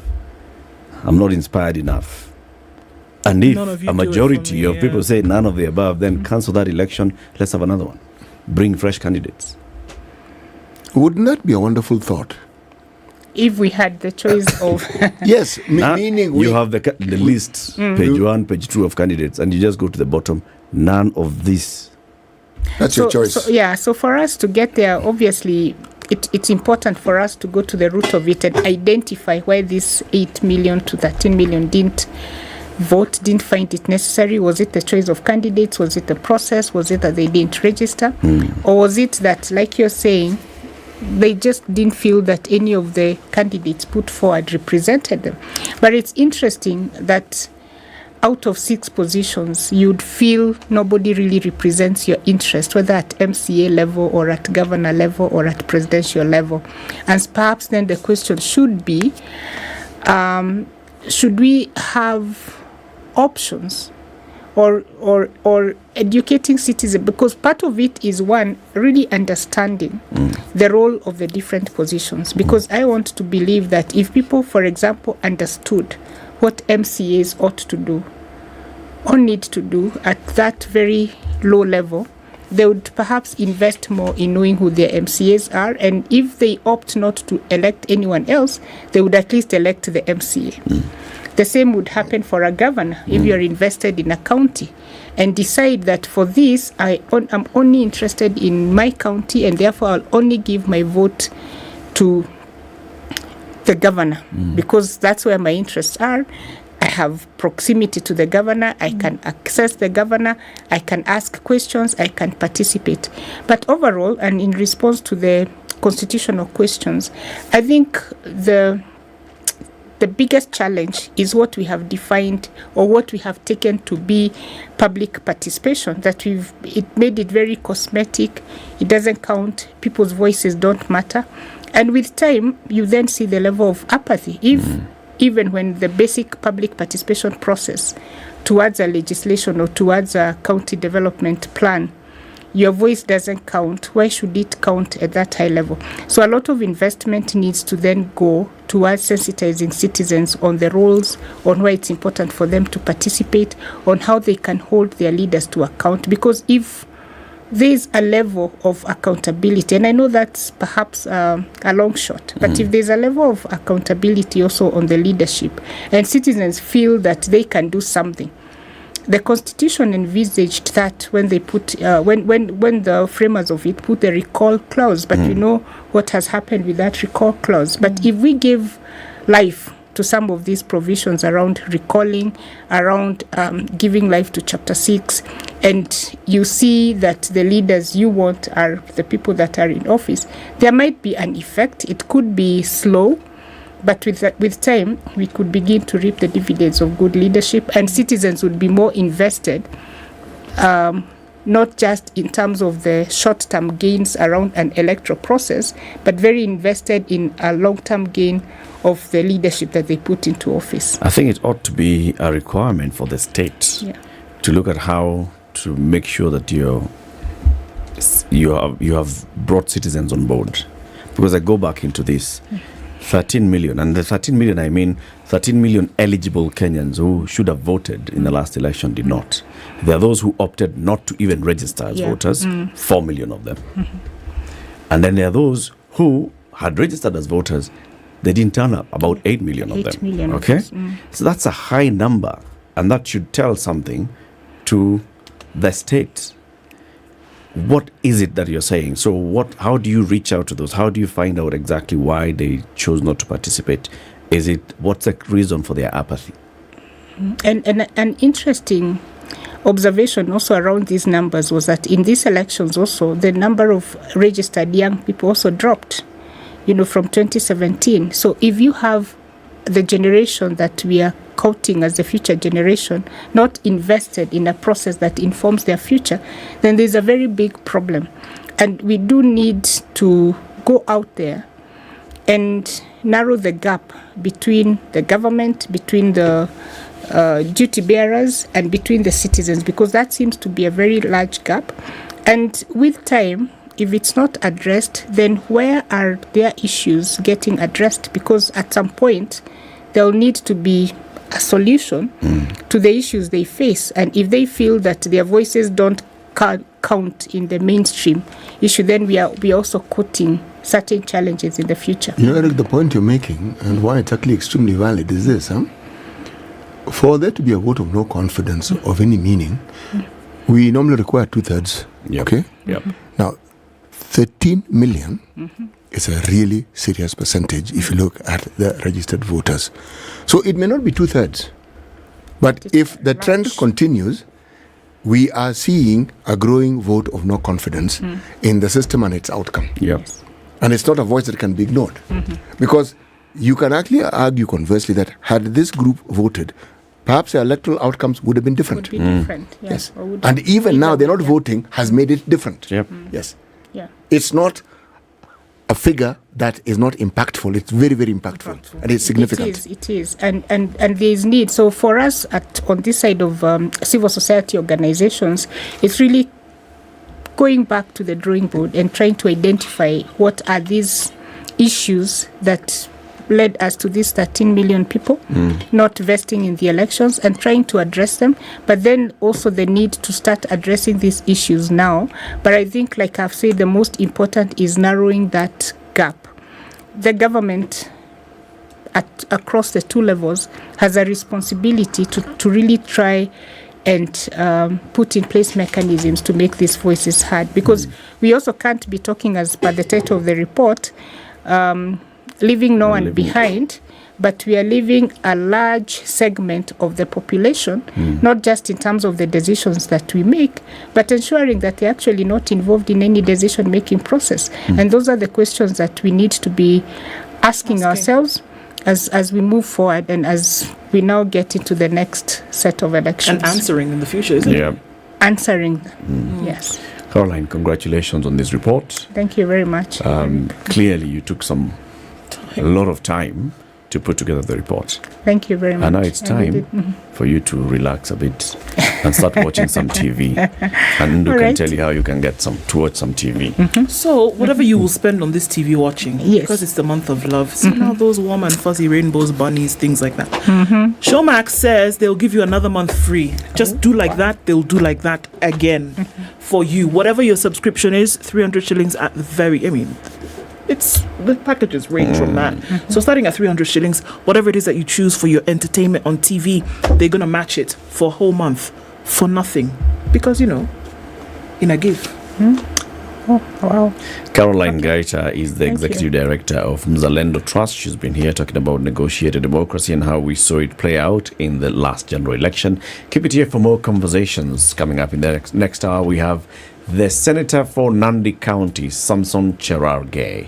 We'll be talking about the Kenya Kwanza appointments, whether President William Ruto is getting it right or not. So the Public Service Commission has republished the list of shortlisted candidates. They've added a few names because they'd forgotten them. Well, let's talk about that. Good morning, 9 a.m. All right, thanks for having me. Spice up your life.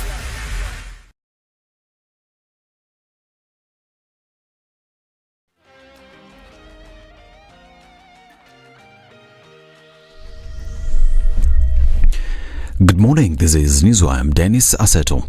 Former President Uhuru Kenyatta is in Nigeria ahead of the country's general election. The West African nation is set to go to the ballot in 3 days, that is on February 25th, to elect the President, Vice President, members of the Senate, as well as House of Representatives.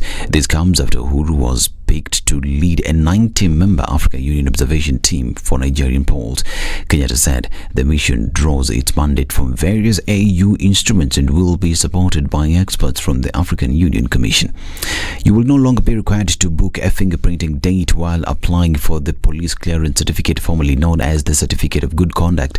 Directorate of Criminal Investigations now says citizens seeking the certificate would only be required to present the requisite document at any center within their proximity, after which fingerprints would be taken as the process commences. In a move that seeks to streamline services and do away with the tiresome process, the multi-agency body said the system, which required one to book for a day to have their prints taken, had been scrapped from the e-citizen platform. Now, members of the National Assembly have once again threatened to frustrate the passage of the supplementary budget if the National Government Constituency Development Fund (NGCDF) is not released on time. This was after the NGCDF board CEO Yusuf Mbuno told MPs that only 10 billion shillings of the 44.2 billion shillings intended to be released this financial year had been disbursed so far. Speaking when he appeared before the National Assembly NGCDF committee, Mbuno told the MPs that this is despite the promise by the National Treasury to be releasing 2 billion shillings weekly, which has not been honoured. The Office of the Controller of Budget has declined financial requests worth 3.2 billion shillings from over 20 county governments. This as the tussle between county governments and the National Treasury over the delayed disbursement of funds continues to be blamed on the paralyses in the key operations in counties. A new report from the Controller of Budget, however, cites various factors that have contributed to these delays. And James Finlay's Kenya, the producer of tea for export, has suspended 2 contractors after they were exposed sexually exploiting workers at the farm in Kericho. In a statement, the farm says it has terminated its agreement with John Chebochok's company Sizzlo Holdings and absorbed all the 300 contractors who were working through Sizzlo to ensure their livelihoods are not affected. John Chebochok and John Asava were secretly filmed preying on women workers at James Finlay's Kenya in exchange for employment. The firm further said it has reported the matter to the police and instituted internal investigations aimed at finding the truth about the expose. And police in Rangwe, Homa Bay County, have launched a manhunt for a teacher at Nyajanja Mixed Secondary School who went into hiding after allegedly defiling 6 students, impregnating 1 in the process. The 38-year-old teacher, who was employed by the school's board of management, is alleged to have been defiling the 6 students in the latrines. Rangwe Deputy County Commissioner Alfred Gilo said the medical report after laboratory examination indicated that 1 of the 6 girls had been confirmed pregnant. Now, the tourism sector has received major boost after Narok Governor Patrick Ole Ntutu rolled in motion the Masai Mara Management Plan. The Narok Governor, who received Narok County Assembly resolutions on the Mara ecosystem and County Special Plan, said the House resolutions have opened new doors for a better tourism sector, with Masai Mara Game Reserve remaining the country's largest tourism earning parks. The Greater Masai Mara Ecosystem Management Plan aims at providing a roadmap for the integration of wildlife conservation as a land use method across the Greater Masai Mara ecosystem. The plan will identify the key conservation and development goals to be achieved over the next 20 years to sustain the ecosystem's ecological integrity and the development needs of the communities. Now, at least 15 soldiers were killed in fresh attacks by suspected jihadists in northern Burkina Faso. Sources in the security forces, a unit in Tin Akov near the border with Mali, came under violent attack Monday, one said, giving a toll of about 15 dead.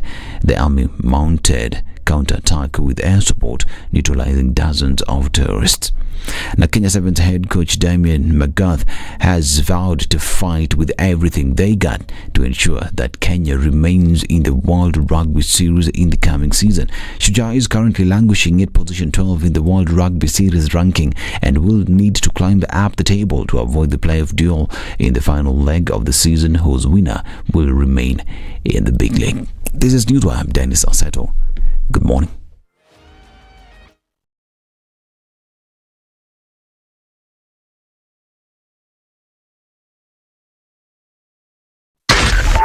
.4 Spice FM, Nairobi. All right, still looking at traffic in many parts of the city this morning. It's still heavy on some parts of the thicker superhighway coming into town, but not crazy as it was before. Also on Jogo Road, that's looking a lot better. And then coming into the city off of Uhuru Highway after the Nyeri roundabout. Lunga Road had an issue this morning. Not quite sure what was causing that, but that seems to be dissipating as well. Gong Road still pretty busy. Rilo Dinga Way is where we're seeing bumper-to-bumper traffic. It looks like it's going to be there for some time. Let's keep an eye on things and check around about half an hour from now. All right. Talk to us on SpiceFM KE on Twitter.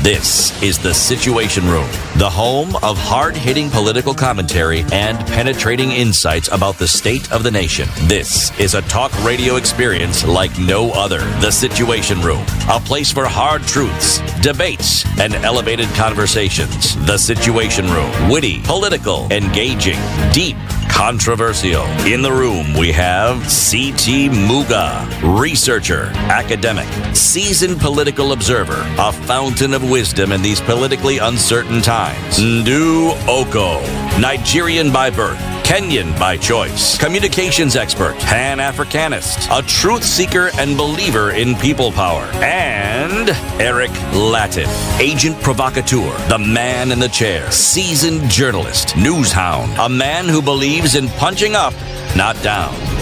This is the Situation Room, the only way to start your day. 7 minutes after 9. Welcome to the final hour of the Situation Room today. Again, a blessed Ash Wednesday to everybody. We want to have a different conversation now. So, page 13 of the Standard today is a full page advertisement by the Public Service Commission. Shortlisted candidates for the position of Chief Administrative Secretary in the Public Service. This and others are what we'll be discussing.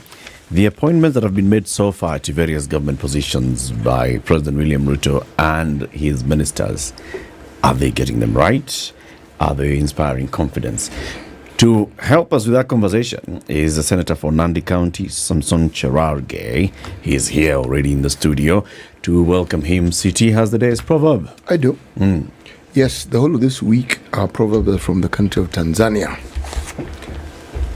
Ahangaikae sana najua ajua. Ahangaikae sana najua ajua. Waweza hata ukasema ahangaikae sana kwa jua ajua. Ama hata unaweza sema ahangaikae sana najua anajua. Yes. Yeye ambaye anafanya kazi anajua.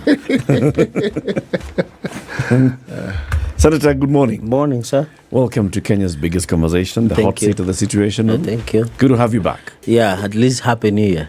I think I was here last year. It was last year? Yes. Yeah, issues of maize. Oh, it was December. Yeah, it was November. It was November, Yeah, and you told actually. us in March, folks there will be some harvest. Yes. You told us your people were harvesting from December. They'd be dry by now. We'd be having They have already sold over the Christmas season. I think the last was in January. So we have planned and waiting for rainy season, which should start at 15 March. And I think I can see the subsidized fertilizer already in Mashinani. Okay. So we hope for the best in this new planting season. From your constituents in Nandi, yes, what are they saying about the rollout? Nandi County. Yes. What are they saying about the rollout of the subsidized fertilizer? No, so far, you they know accepting it? what happened is that the national government was supposed to provide the fertilizer. Now the county governments are supposed to ensure it is nearer to the people. For example, in the fertilizer was taken to my hometown called Mosoriat, but the people as far as from Aldai towards Serem, near the border of Kisumu and Nandi and Hamisi, it doesn't make sense. It is not cost effective. So the counties were now to bring around Kobuchoi. The rest they should take to a place called Kabiet or Celia, and then the rest they should get to a place called Lesos and maybe Maraba in Tidri, so that it makes sense to cut down the cost, because it doesn't make sense to tell a farmer all the way from Serem to come to near Eldoret Mosoriat to come and get one bag of DAP fertilizer. So the role of ensuring logistical support was squarely domiciled on county governments. Yeah. So, but so far they are not doing as good as we should expect. Okay. Yeah. So we expect rains in a couple of days' time. Yeah. And Nandi is around should be 15 by 15 March. We have seen the signs. Many farmers haven't received the fertilizer yet. So what are you as leaders doing? That is what, this was a partnership. Agriculture is devolved as per 4th schedule of the Constitution. So these are some of the issues that the county government are letting us down, and sometimes some people don't see the need and essence of county government sometimes because of its inefficiency. Because the fertilizer arrived in time, they have been in depots, especially in the regions that should be. So what the national government, and I think they did a meeting to try and ensure they take to a particular near place to the farmer so that it becomes more accessible. So now that was the agreement with Council of Governors and the counties. I've seen Uasin County is doing fairly well. Elgeyo Marakwet, Nandi, they are still trying to get their feet of ensuring that at least those fertilizers get nearer to where farmers are. So I think it is still a big challenge. But to be fair to the counties as well, Mheshimiwa. Yes. Were the counties involved in this whole process? Look, the national government went to the farm to register farmers. Correct. All right? Using the chief. The national government is a custodian of the data of farmers. It's the one that has the information about how much fertilizer each farmer is getting. Correct. It's the one that is sending out information to the farmer. Correct. Come and collect fertilizer. Yes. It's the one that is coordinating the importation or the acquisition of the fertilizer. Correct. At subsidized rates. Correct. And sending it to the national NCPB depots. At what point were governors involved in the conversation of bringing it closer to the people? When you look at the Constitution envisages mutual and distinct. And there is intergovernmental relations that exist in some of these shared responsibilities. You remember the role of policy remains with the national government. In as much as the national government had capacity to acquire those fertilizers, because if you are to tell Nandi to go and buy and import, and they don't have that money and they don't have that capacity. So the only role they could play is ensuring that that fertilizer is accessible within the reach of farmers. And I think it was, that's like the medical equipment supplies, the leasing equipment story, although that's a story that was an outright rip-off of counties. But the essence, it was done in good faith by saying, okay, where the NCPB has bought this fertilizer, they know, and that is why, for example, when they were taking to Kobucha depot, the amount of fertilizer that is taken to Kobucha depot, I'm saying that because it's nearer to city Muka, is that place, they know the number of fertilizer bags that were taken is commensurate to the number of farmers within that region. So that is, and in fact, the challenge that had come before was that the government has given 7 days. But after engaging them, they have agreed to give 30 days because they would tell you a 7-day notice. And most parents, which are farmers, were sending their Form 1 to school. And therefore, it was a challenge because 7 days would expire without you getting that fertilizer. But now, at least, that accessibility should be for the counties, because even if agriculture is fully devolved, so even if you wanted NCPB, for example, in Nandi we have around 3 NCPB boards, one in Celia in Masab sub-county, one in Mosoria Chesume sub-county, and one in Lesos in Nandi Hills sub-county or Nandi Hills constituency. So the rest of the other part of Nandi don't have depots. So you can now use other, after we passed the warehouse receipting issue of the Warehouse Receipting Systems Act that we passed in the last parliament, it was somehow to ensure that accessibility and even give farmers opportunity to even store their produce within those. And fortunately, some of these places, they have depots that they store coffee or tea or other. So that partnership should have been brought to ensure.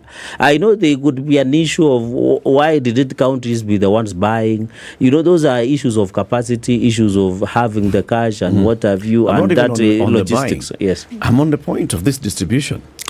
It sounds to me, and I posit, Mheshimiwa, that the national government has taken full control and is not ceding control of this process to the counties at any stage. But what they are ceding is to counties to provide transport. Not to blame. Because yesterday, what happens is that the national government will bring up to the point where the counties are prepared farmers to pick from. So I agree that the national government has control from the point of buying it, shipping in, transporting it. But now they support the system they need is now at the level of farmers where they are getting the fertilizer. I know Kenya National Trading Corporation, which is the entity that should import, is another story altogether. I don't want to go that route. So the point I'm just trying to make is, what is important is if City Muga is living somewhere in Awasi and there is a depot in Awasi, what the county government now should tell the National Zero Produce Board in Kisumu is to bring to a depot they own in Awasi. Then farmers from Awasi and Chemelil area will now go out and pick that fertilizer. We have a depot in Muhoroni. Yeah, of course in Muhoroni. So it becomes, yes. Only problem is Governor Anyang' Nyong'o does not know how many farmers are in Muhoroni, because Governor Anyang' Nyong'o did not participate in registering those farmers. But you know, the now guy who did it is Medeka Linturi here. But you know, now what is important is, in my own opinion, is these are intergovernmental relations issues that we should be sorted.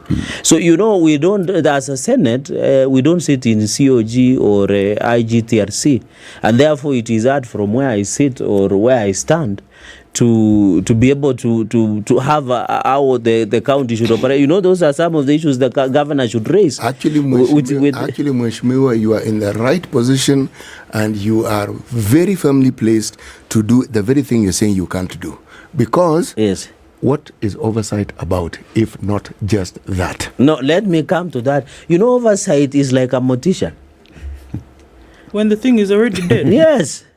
Because now, the only question I can ask is, if I seek a statement today in the Senate before the Committee on Agriculture, I will say a statement how the procurement was done through KTC, the company that shipped, how many farmers, how many did it get. So it is post-mortem. Yes, it is. And it's a very important process because it also tells you the gaps. When you talk access and you're saying it's at the depot, okay? Yes. And the person who's supposed to receive it hasn't received it. Where is the access? But now, you know, even in Matthew Amaya, is a Speaker Amaya case, Speaker Mate, sorry, the Embu, the famous, after 2013, the court say you can only challenge a process at the tail end. You don't challenge a mystery. So if today I was to ask how many farmers have received in Nandi, I will get a half answer because the process is not yet over. Okay. I was going somewhere with what I'm saying because I've witnessed this with sugarcane farming and the fertilizers that were used in sugarcane farming. Yes. I used to be shocked every time I went to visit my grandmother as a child to find that she had a storage facility where you'd find bags of fertilizer. They had been delivered to her. Yes. And of course, you inquire. So, what I want to agree with you, City, is you are right. I wish also we can use the system of how farmers get their yes. Because sometimes even I drive when I'm in Altai or any other region like Nandils on a Sunday, a lorry will come from KVDA, come, and then farmers will just pick.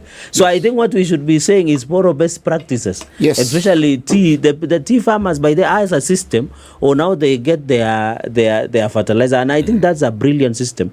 And you know, that's some of the issues when governors, because our Senate, the Ministry of Agriculture has never called us when they are meeting governors, so that when they are discussing these issues, we can now, oversight, by the way, can be proactive or reactive. So at that point now, we can tell them, why don't you use the system of sugarcane farmers or system of tea? Because wherever you go, even the region you come from is largely tea. And when you go there, your grandmother or your grandfather will always have their bags ready. They don't even need to call anybody. No, by the way, they need to be ile kibanda. Yes. Ya chai, where they wanaambiwa on Sunday morning, saa ine, all farmers are meeting. You pick the number of bags. And I agree, that's a brilliant idea. We'll share with the highest powers be to see how it can work. Oversight is not only at the end. Yes. Okay. Yes. And that's why, for example, it said that at certain stages, the executive will come and seek authority of the assembly. Correct. To start something. That is oversight. Correct. Or the assembly can at any point ask questions. That is oversight. And I agree with you, because oversight also is where you notice gaps and come and bring policy and legislative intervention. Exactly. So, for example, we have realized that I sit in Public Accounts Committee. We have realized that county assemblies do not have financial autonomy. The money that is received from National Treasury goes to TCM Finance. Then the CCM Finance, the clerk of the county assembly make requisition. When now I saw a story of quail birds in Kisumu County, where they were trying to use drones to fight the birds. So if MCAs from Kisumu want to oversight the governor, and the governor is uncomfortable, what you will do, you will tell CCM Finance, don't release money to MCAs. And you will go and tell wananchi, do you need me to buy medicine or niwape pesa MCAs? And they don't tell that it is budgeted money that has been approved for by the controller of budget. Okay, Mheshimiwa, you're here, so we talk about appointments. Okay. You have seen several appointments in government so far. Yes. Okay. Yes. You sit in that oversight assembly called the Senate, Yes. but also you are a member elected under UDA, which is Kenya Kwanza, which is controlling the executive. Now, today, the Public Service Commission, after the challenge was lifted by the Employment and Labor Relations Court, has published names of shortlisted candidates to the position of Chief Administrative Secretary. Yeah. We know the journey to this. Of course. After, in the previous administration, when Uhuru appointed this and Okiya Omtata, now senator, went to court, and the court said, yes, Uhuru actually there, you didn't do the right thing. Yes. This time, President writes to the PSC and says, I need officers to do this and the other, to run around, walk into parliament, come back, answer questions, this and that, and assist the minister, this and the other. So the PSC asked us for opinions. We said a categorical no, but they ignored. But let's assume that more people said yes than those of us who said no. They advertised for this position. Now they have shortlisted candidates. One thing from the onset, this is a second list being published by the Public Service Commission. Correct. First list, this one has 240 members. First list, published the other day, the day before yesterday, had 224 members. 224 members. Yes. 224 shortlisted candidates. Now they have 240 shortlisted candidates. The shortlist has become longer. The shortlist has become longer. We saw the same thing happening with the position of PSS. Several other additions after the first shortlist. So they put another addendum. Imagine. Now the question is, what does this tell us? Is it pointed to anything? The names that have been added, why were they not shortlisted previously? And this whole exercise, is it an exercise in futility to actually call 240 people before an interviewing panel? Does the president already not know who he'd like to appoint as CS? As you have said, that this journey has started from far. And in fact, LSK went to court. This matter, by the way, was in the previous government. It became a legal issue. And I remember several orders were issued by court. And I think the president decided how they do things, and therefore he decided to allow the court process to be finished. Number two is that, when you win an election, you have many supporters and campaigners and loyalists. It is a tradition all over the world that you must reward your loyalists. And betrayal is an expensive currency in politics. And therefore, you don't want to risk to go that route. And therefore, I think that is the whole point. So the reason President has, the PSC has shortlisted these people is because it is just a process that the courts have said you cannot handpick. These are people who use taxpayers' money. These are offices that will be maintained by taxpayers' money. So I don't see there is any problem. The PSC might be having challenges in terms of capacity, because when they are shortlisting, I don't know why they decided to shortlist a certain number and then come and increase. Maybe they are consulting with different quarters. Okay. But what many people say that there are a number of politicians who are in the shortlist. On shortlist. That's not what people say, Senator. What is actually okay, let's put it this way. It is a fact that most politicians are in that list. And you know, these politicians supported the president. You know, politicians are also professionals. Even me, I'm a professional. The fact that I'm a politician, and it doesn't mean that I don't have a capacity to be a good farmer simply because I'm a politician. If I did farming, for example, and but only I was surprised is to see former governors being shortlisted. I don't know, because after staying 10 years as a governor, but by the way, my own opinion, and I've had a discussion with the president, is that at least young people should be given such opportunity so that they are under tutelage. Say that, you know, these are CSS positions that they can learn under the ministry, the minister, or the cabinet secretary, as you put, and PSS. So it should be a tutelage way of inducting young people into coming into serious management of country affairs, especially on the executive way. Because parliament, we are doing very well. At least a number of, from both Azimio and Kenya Alliance and Kenya Kwanza, a number of us are fairly youthful people. So you can say parliament is at least doing very well. And like exactly, because I remember many people were saying when they were getting cabinet secretaries, many people were saying, where are the young people? Where are the hustlers? Where is so and so? But many people don't know these hustlers. You need people who can manage them to ensure that they get the promises that we make. Because when you say, for example, appoint border guy to be a CS, the issue is about the capacity and the competence. You need somebody who can sit in that office and ensure the policies and interventions they put in place will be favorable to that hustler who is a mama mboga or a border somewhere in Papa Odit, somewhere in Kisumu, so that in Kisumu County, so that it becomes easy. So at the end of the day, I think what the president is doing, the final point I wanted to make is, even me as a senator, I would always want to get people who believe in my vision.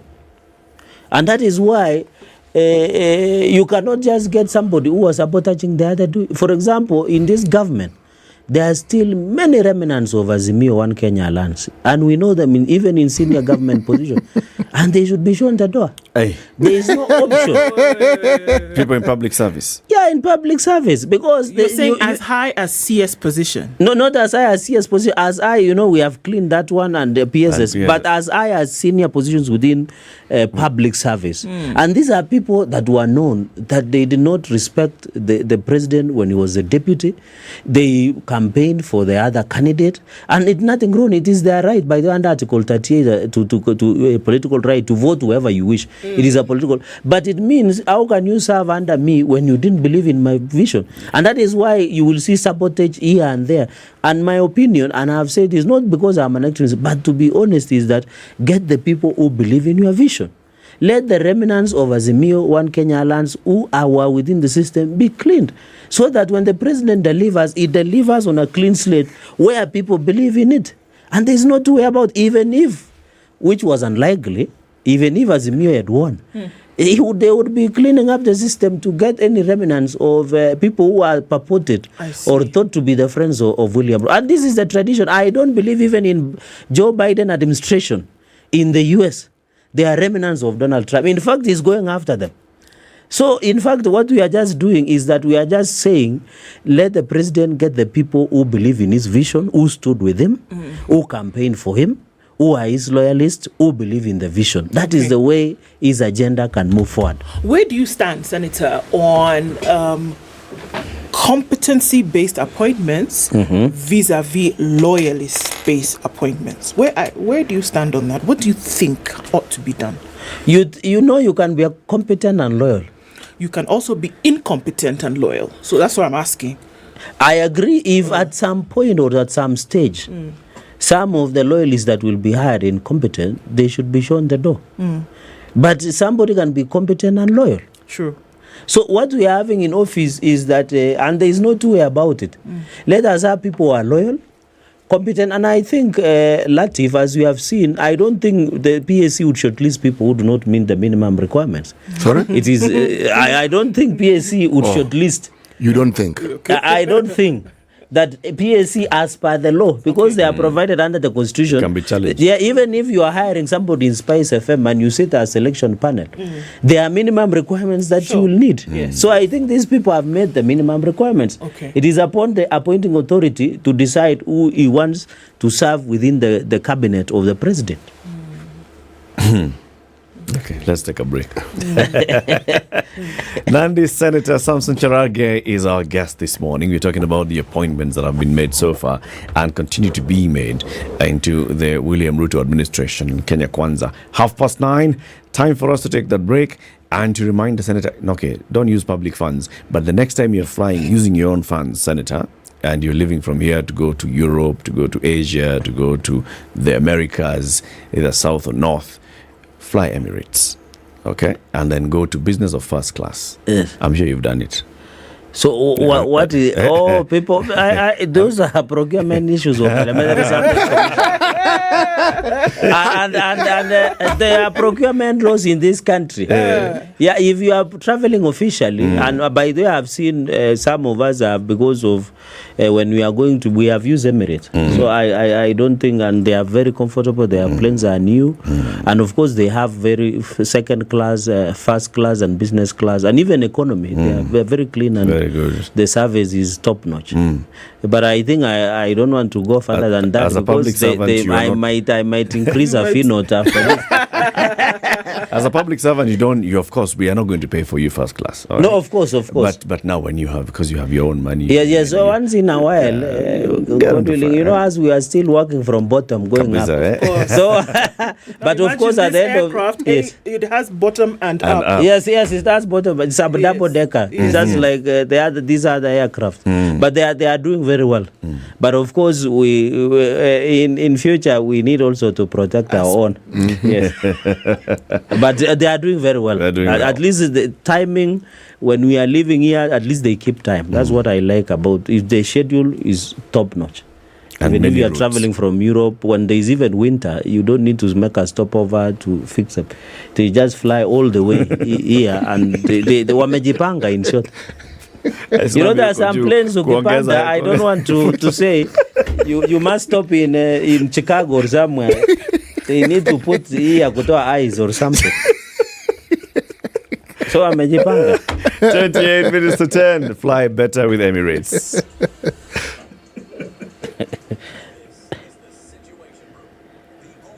This is the Situation Room, the only way to start your day. Get 2 months of Showmax for the price of one. In a give, Real Housewives, rich auntie vibes, and that bling. Sama kuwa mocha. Toast to luxury. In a give, single Cassie, girl power. Cheers! And gravity-defying Top Gun victory flyby. I'm ready for it yet. Woo!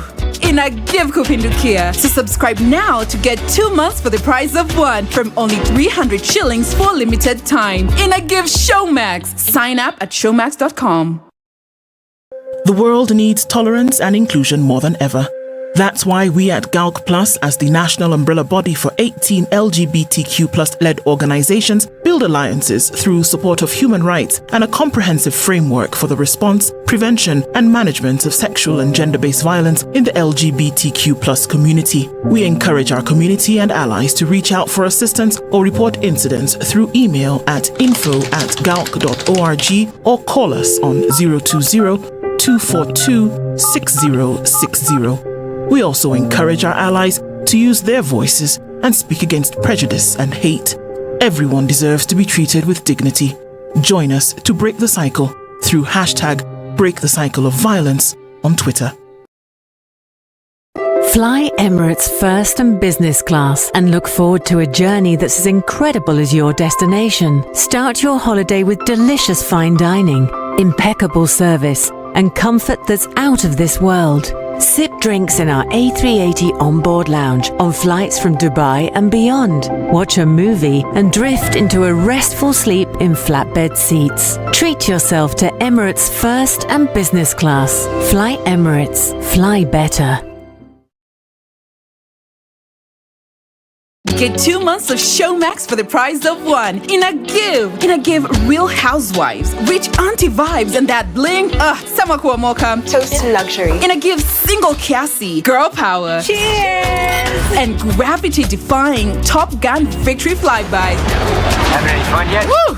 in a Give Kupindukia. So subscribe now to get 2 months for the price of one from only 300 shillings for limited time. In a Give Showmax. Highs of 28, highs of 29 in a sunny Nakuru, and highs of 28 in a sunny Nyeri. The sun is up as well at 21 in Eldoret, going to highs of 27. Let's look at Mombasa, which will be partly sunny through today, highs of 23, rather highs of 32, and highs of 31 in a mostly cloudy Malindi. It's sunny at 28 in Kisumu and sunny at 29 in Kakamega.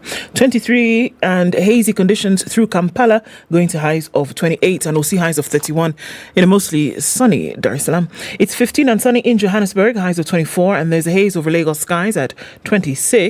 Cloudy conditions will see Congo, DRC, specifically Kinshasa, to highs of 30.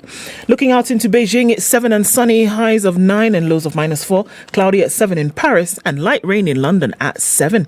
It's 6 degrees and clear in New York. Coming into Thursday, 6 will be that high with lows of 3.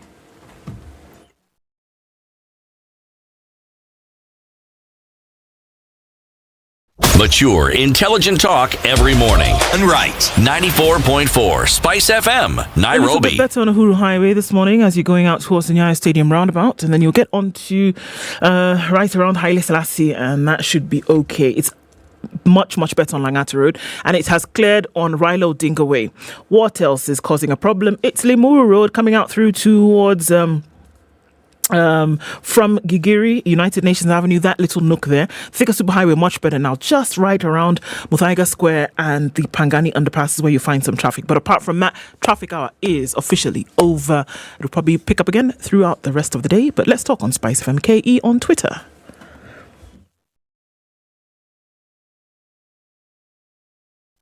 Business News with Spice FM. I'm Dennis Aseto. The European Union said it would increase its investments in Kenya by hundreds of millions of dollars, looking to bolster ties in the face of competition from China. The deals will unlock untapped potential to be uncovered and exploited. The agreements include a $200 million pledge by the European Investment Bank to help the Trade and Development Bank, run by several African states, support companies in Eastern and Southern Africa affected by the war in Ukraine. Cargo operators will now be able to access the Kenya Ports Authority services through the e-Citizen. In a letter sent to the Kenya Ship Agents Association and the Kenya International Freight and Warehousing Association, KPS said cargo handling will now be handled on the Government Services portal. KPS says it has provided a user manual and other simplified portal operation guidelines to enable ease of use.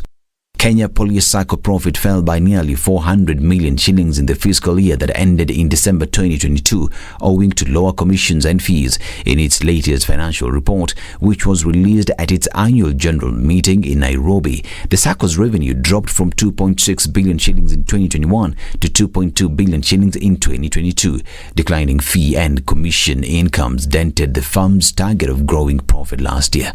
CarePay Limited is looking for a customer support agent frontline with a university degree and higher diploma with at least 1 year in operations or customer service experience. Suitable candidates are required to send their CVs and cover letter by the 24th of February 2023. Visit jobs.diga.co.ke for more information on these and other jobs. Diga Jobs, your credible and trusted jobs partner. Spice FM Business. Mature, intelligent talk every morning. Spice up yourself.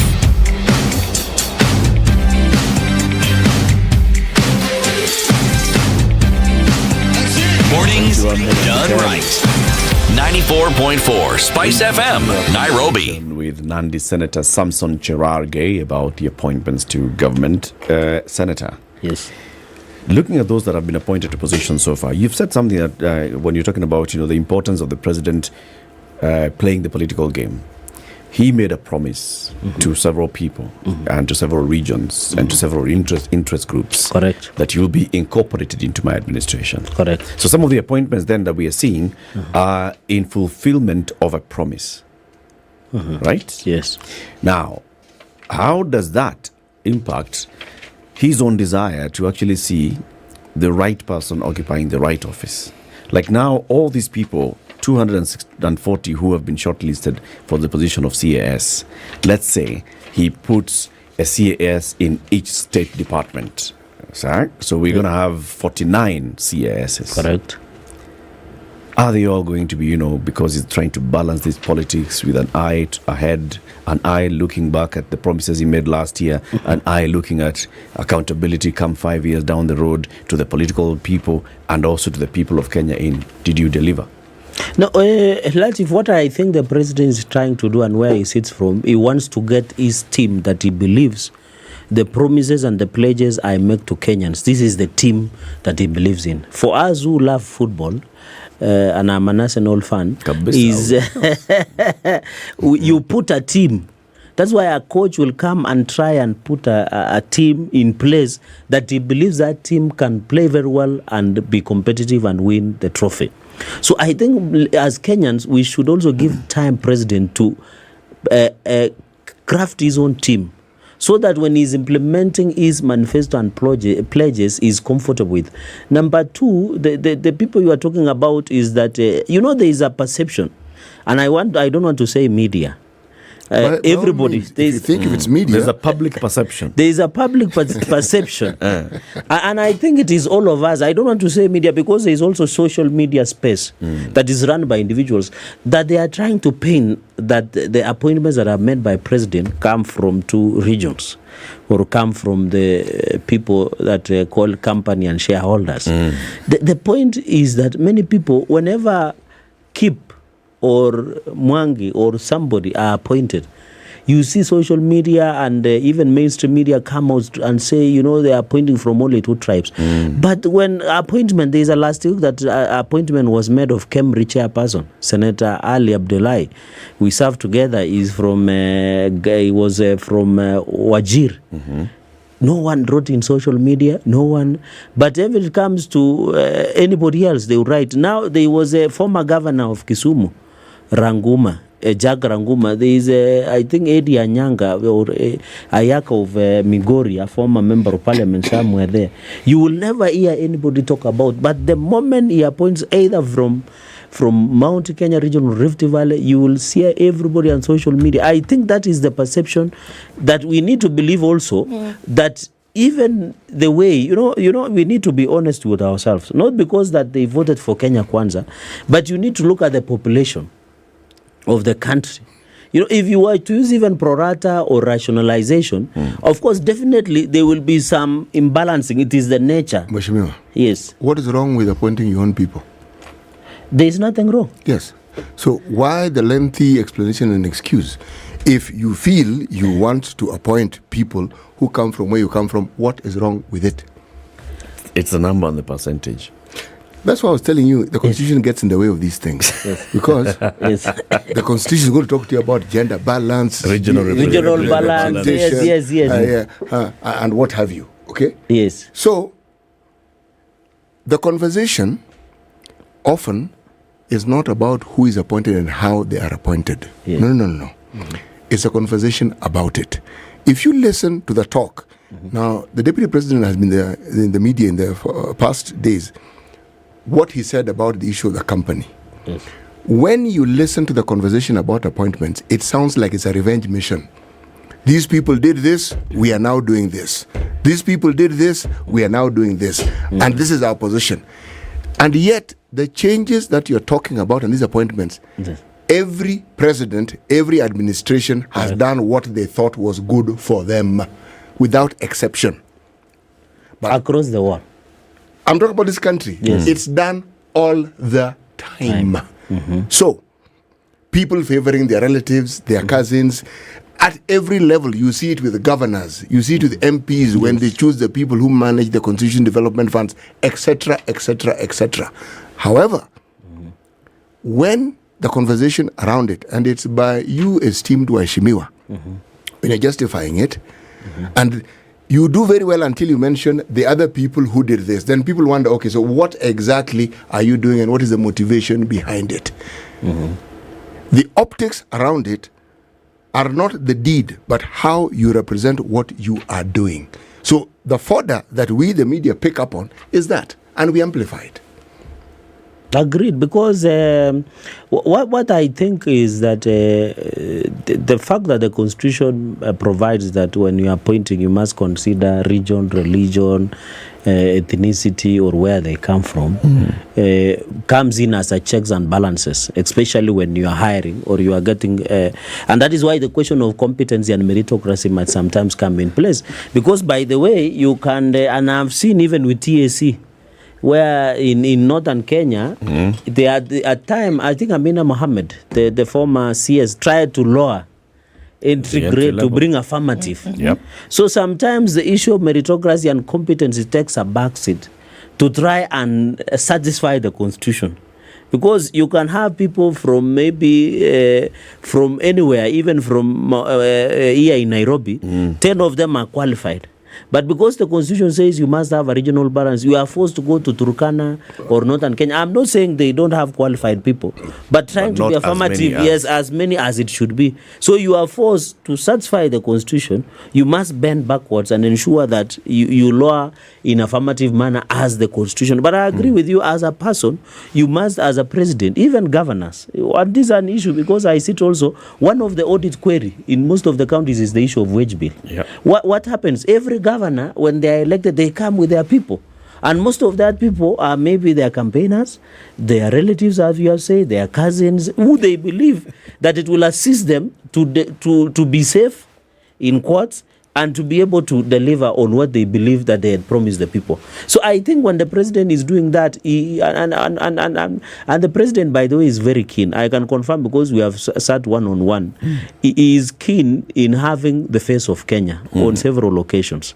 And we have occasions where he has insisted that on this position, this I don't want to say this tribe or that tribe, but this region, yeah, this region, yeah, must get this because he's very keen on the national unity and the face of Kenya, as many people don't know. So at the end of the day, even in Parliament, when committees were being formed, the chairpersons, the House leadership, the president was very keen to ensure each and every region. For the first time, for example, Costa has never had a speaker. The Speaker of the Senate comes from Coastal. Coastal has never had a senior position in House leadership. The deputy majority leadership in the National Assembly, majority side, I'm not talking about minority because Stewart has been there. In the National Assembly, Owen Back, Cliff North Member of Parliament, is deputy majority leader. Even in Kisii, where many people would have expected, if you look the balancing that was done in leadership of both houses, Senate and the National Assembly, you can see even the chairpersons, because they sit in liaison committee and is recognized by the Constitution, is that he tried to spread out as a party leader. Unlike our brother, where he has been accused on several occasions, because I was there when the Speaker of National Assembly was saying it's going to be noisy, messy, and there when he was the minority leader, and Senator James Orengo, then the current governor of Siaya. So I think this it takes a deliberate effort of looking at but beyond. There's also looking at the choice meat. Okay, yes. So look, if you look at cabinet, yes, and you see that, like Raila was reminding us yesterday, 13 are from these two regions. Yes. If you look at the principal secretaries and you see they're from these two regions, so even if you have these smatterings of which board, this one, chair of this, Lake Victoria, the board, Jiga Campaign Commission. So the figureheads, he was talking about the figureheads. The thing, if the sirloin and the T-bone and the other steaks are all going to this, and then nakula shingo. But you know, and everybody knows in this room, because all of us are learned, is that, by the way, being a cabinet secretary is no much to it. You are just the head of organization. Yeah, but the person with the spending and authority, by the way, which was told, is the PS. The person who, even Kera DG can do much more even than the PS. Which is why you look at the PSs and now you can see the community. The spending authority and authorization, the spending authority and authorization is done by the PS. That's true. And even the heads like DGs and these boards. One quick thing I correct, because I saw Tinga speaking in Kisii. He was talking about those issue of PSs. But what he was not telling the crowd, that the CS of education comes from Kisii. So, as an opposition, you will always lie strategically to advance your agenda. Yeah, but the because PS you who go has and, the power of the pen but CS, who doesn't want a CS? It's the same people that they will complain that our mawaziri wote walipea upande moja, hata wangetupea moja. So, which is better? Now, if you give them a DG or you give them a PS or a CS, someone will say, no, you should have given us a PS instead of a DG. You know, what you're saying is actually very true. But you're a politician. But that is why... Power, yes. You can be the permanent secretary. Yes, and powerful. And you can be the permanent secretary and you're not as powerful despite the power that the Constitution... But there was a PS in this country that was powerful. My friend, we've had people who are even lower than the PS. Correct, yeah. Who are really powerful. So, essentially, at some level, the power is in the person, not really the office or the position. Yes. So, what I'm saying is, it is important, yes, to have this discussion. But there's one discussion around what we are saying here that we never have enough of, and that is the matter pertaining to the Equalization Fund. Because... Article 204. I am not certain whether it's 204 or 215. The point I'm making is the people who can make it a reality are you, Waishimiwa. Yes. Why has it not made a reality? Because the discussions will go up and down and this way and that way. But you know what we're saying? The bottom line. Who do we have in place who will ensure that the Mwananchi gets the service that they're supposed to get? Now we have a facility that was set in place specifically to cater for marginalized communities. It was set up, people who needed that extra boost. Now, what does it say of us when after all this time we actually haven't been able to actualize it? And yet we keep talking about this ought to be done, this needs to be done, this needs to be done, and yet there is a facility that should, it's there, it exists. Agreed. What I can say at this point, and I take you seriously seeing the notes that you are writing. Yes, there are four books. 4 books. Oh, he's carrying 2 today, so it's there are 4. 1, 2, 3, 4. And then I have 2 phones. Okay. So I take it seriously what he's saying. Equalization Fund, I don't know whether your parliamentary report has brought you up to speed. We really tried and even passed. But the biggest problem came about, Latif, is when members of parliament in Nairobi, for example, indicated that they have hardship areas. Yes. And they do. They do, yes. But the intention of the constitution was looking at areas like Turkana and Northern Frontier. Yeah. But when you do poverty index, when poverty index came back in when Kenya National Bureau of Statistics did it last year, the most of the poverty is found in Migori, for example, which is as opposite to the expectation, because people ordinarily are taught Turkana or even Lamu. And that is when, I was at the center of the conversation, 1 man, 1 vote, 1 shilling. If you remember the division of revenue that we had, and Senate could not agree for 3 months. The concern was the issue of poverty index, service delivery, equalization fund. But let me confirm, and the Ministry of Treasury can deny this. As Parliament, we have played our role, we allocated the money. So it is the Ministry of Treasury, and when you get them, when they come to this show, ask them why have they not released those funds? Because we have done our part. You can check even the answer before the last session of Parliament. And I remember even in my county, I got a number of locations because they use locations to allocate. Have you really done your bit? We have done our bit. Aha. I have seen occasions in this country when Parliament wants something done, Treasury also wants something done, without which they cannot do. You know where I'm going with this one, don't you? Yes, I know. Yeah, until Parliament says okay. Yes. And Parliament has said we are not saying okay until this happens. So, are you talking about CDF or? I am talking about everything, including CDF. Your leverage, and I'm saying you have leverage. And you haven't used it in this. No, we. I think, by the way, Article 219, is it 219 or 218 of the Constitution of Kenya, talks that when money is appropriated, it should be released with undue delay. We have had run-ins with the Ministry of Treasury when they delay disbursement to counties, and that is why, as we talk, the building of pending bills in counties continues to be very up. Right. But but also you saw MPs in Mombasa National Assembly. To them, there is a way this constitution was wired. When they intimidate treasury and blackmail, the treasury listens to them. That's not but because blackmail. they have It's called leverage. let me use the word leverage. National Assembly has more leverage than Senate. You know why? Because the power of impeaching a cabinet secretary and the power of passing the budget. It is Supreme Court that salvaged the Senate when they said the budget mocking process and budget policy statements must also involve Senate. And that is why and then the argument of money bills has become on the way of the Senate. That's why we don't have leverage as much as National Assembly. That's why when National Assembly says today, if you do not release CDF, NGCDF, we are not going to do anything. And the Treasury will listen to it.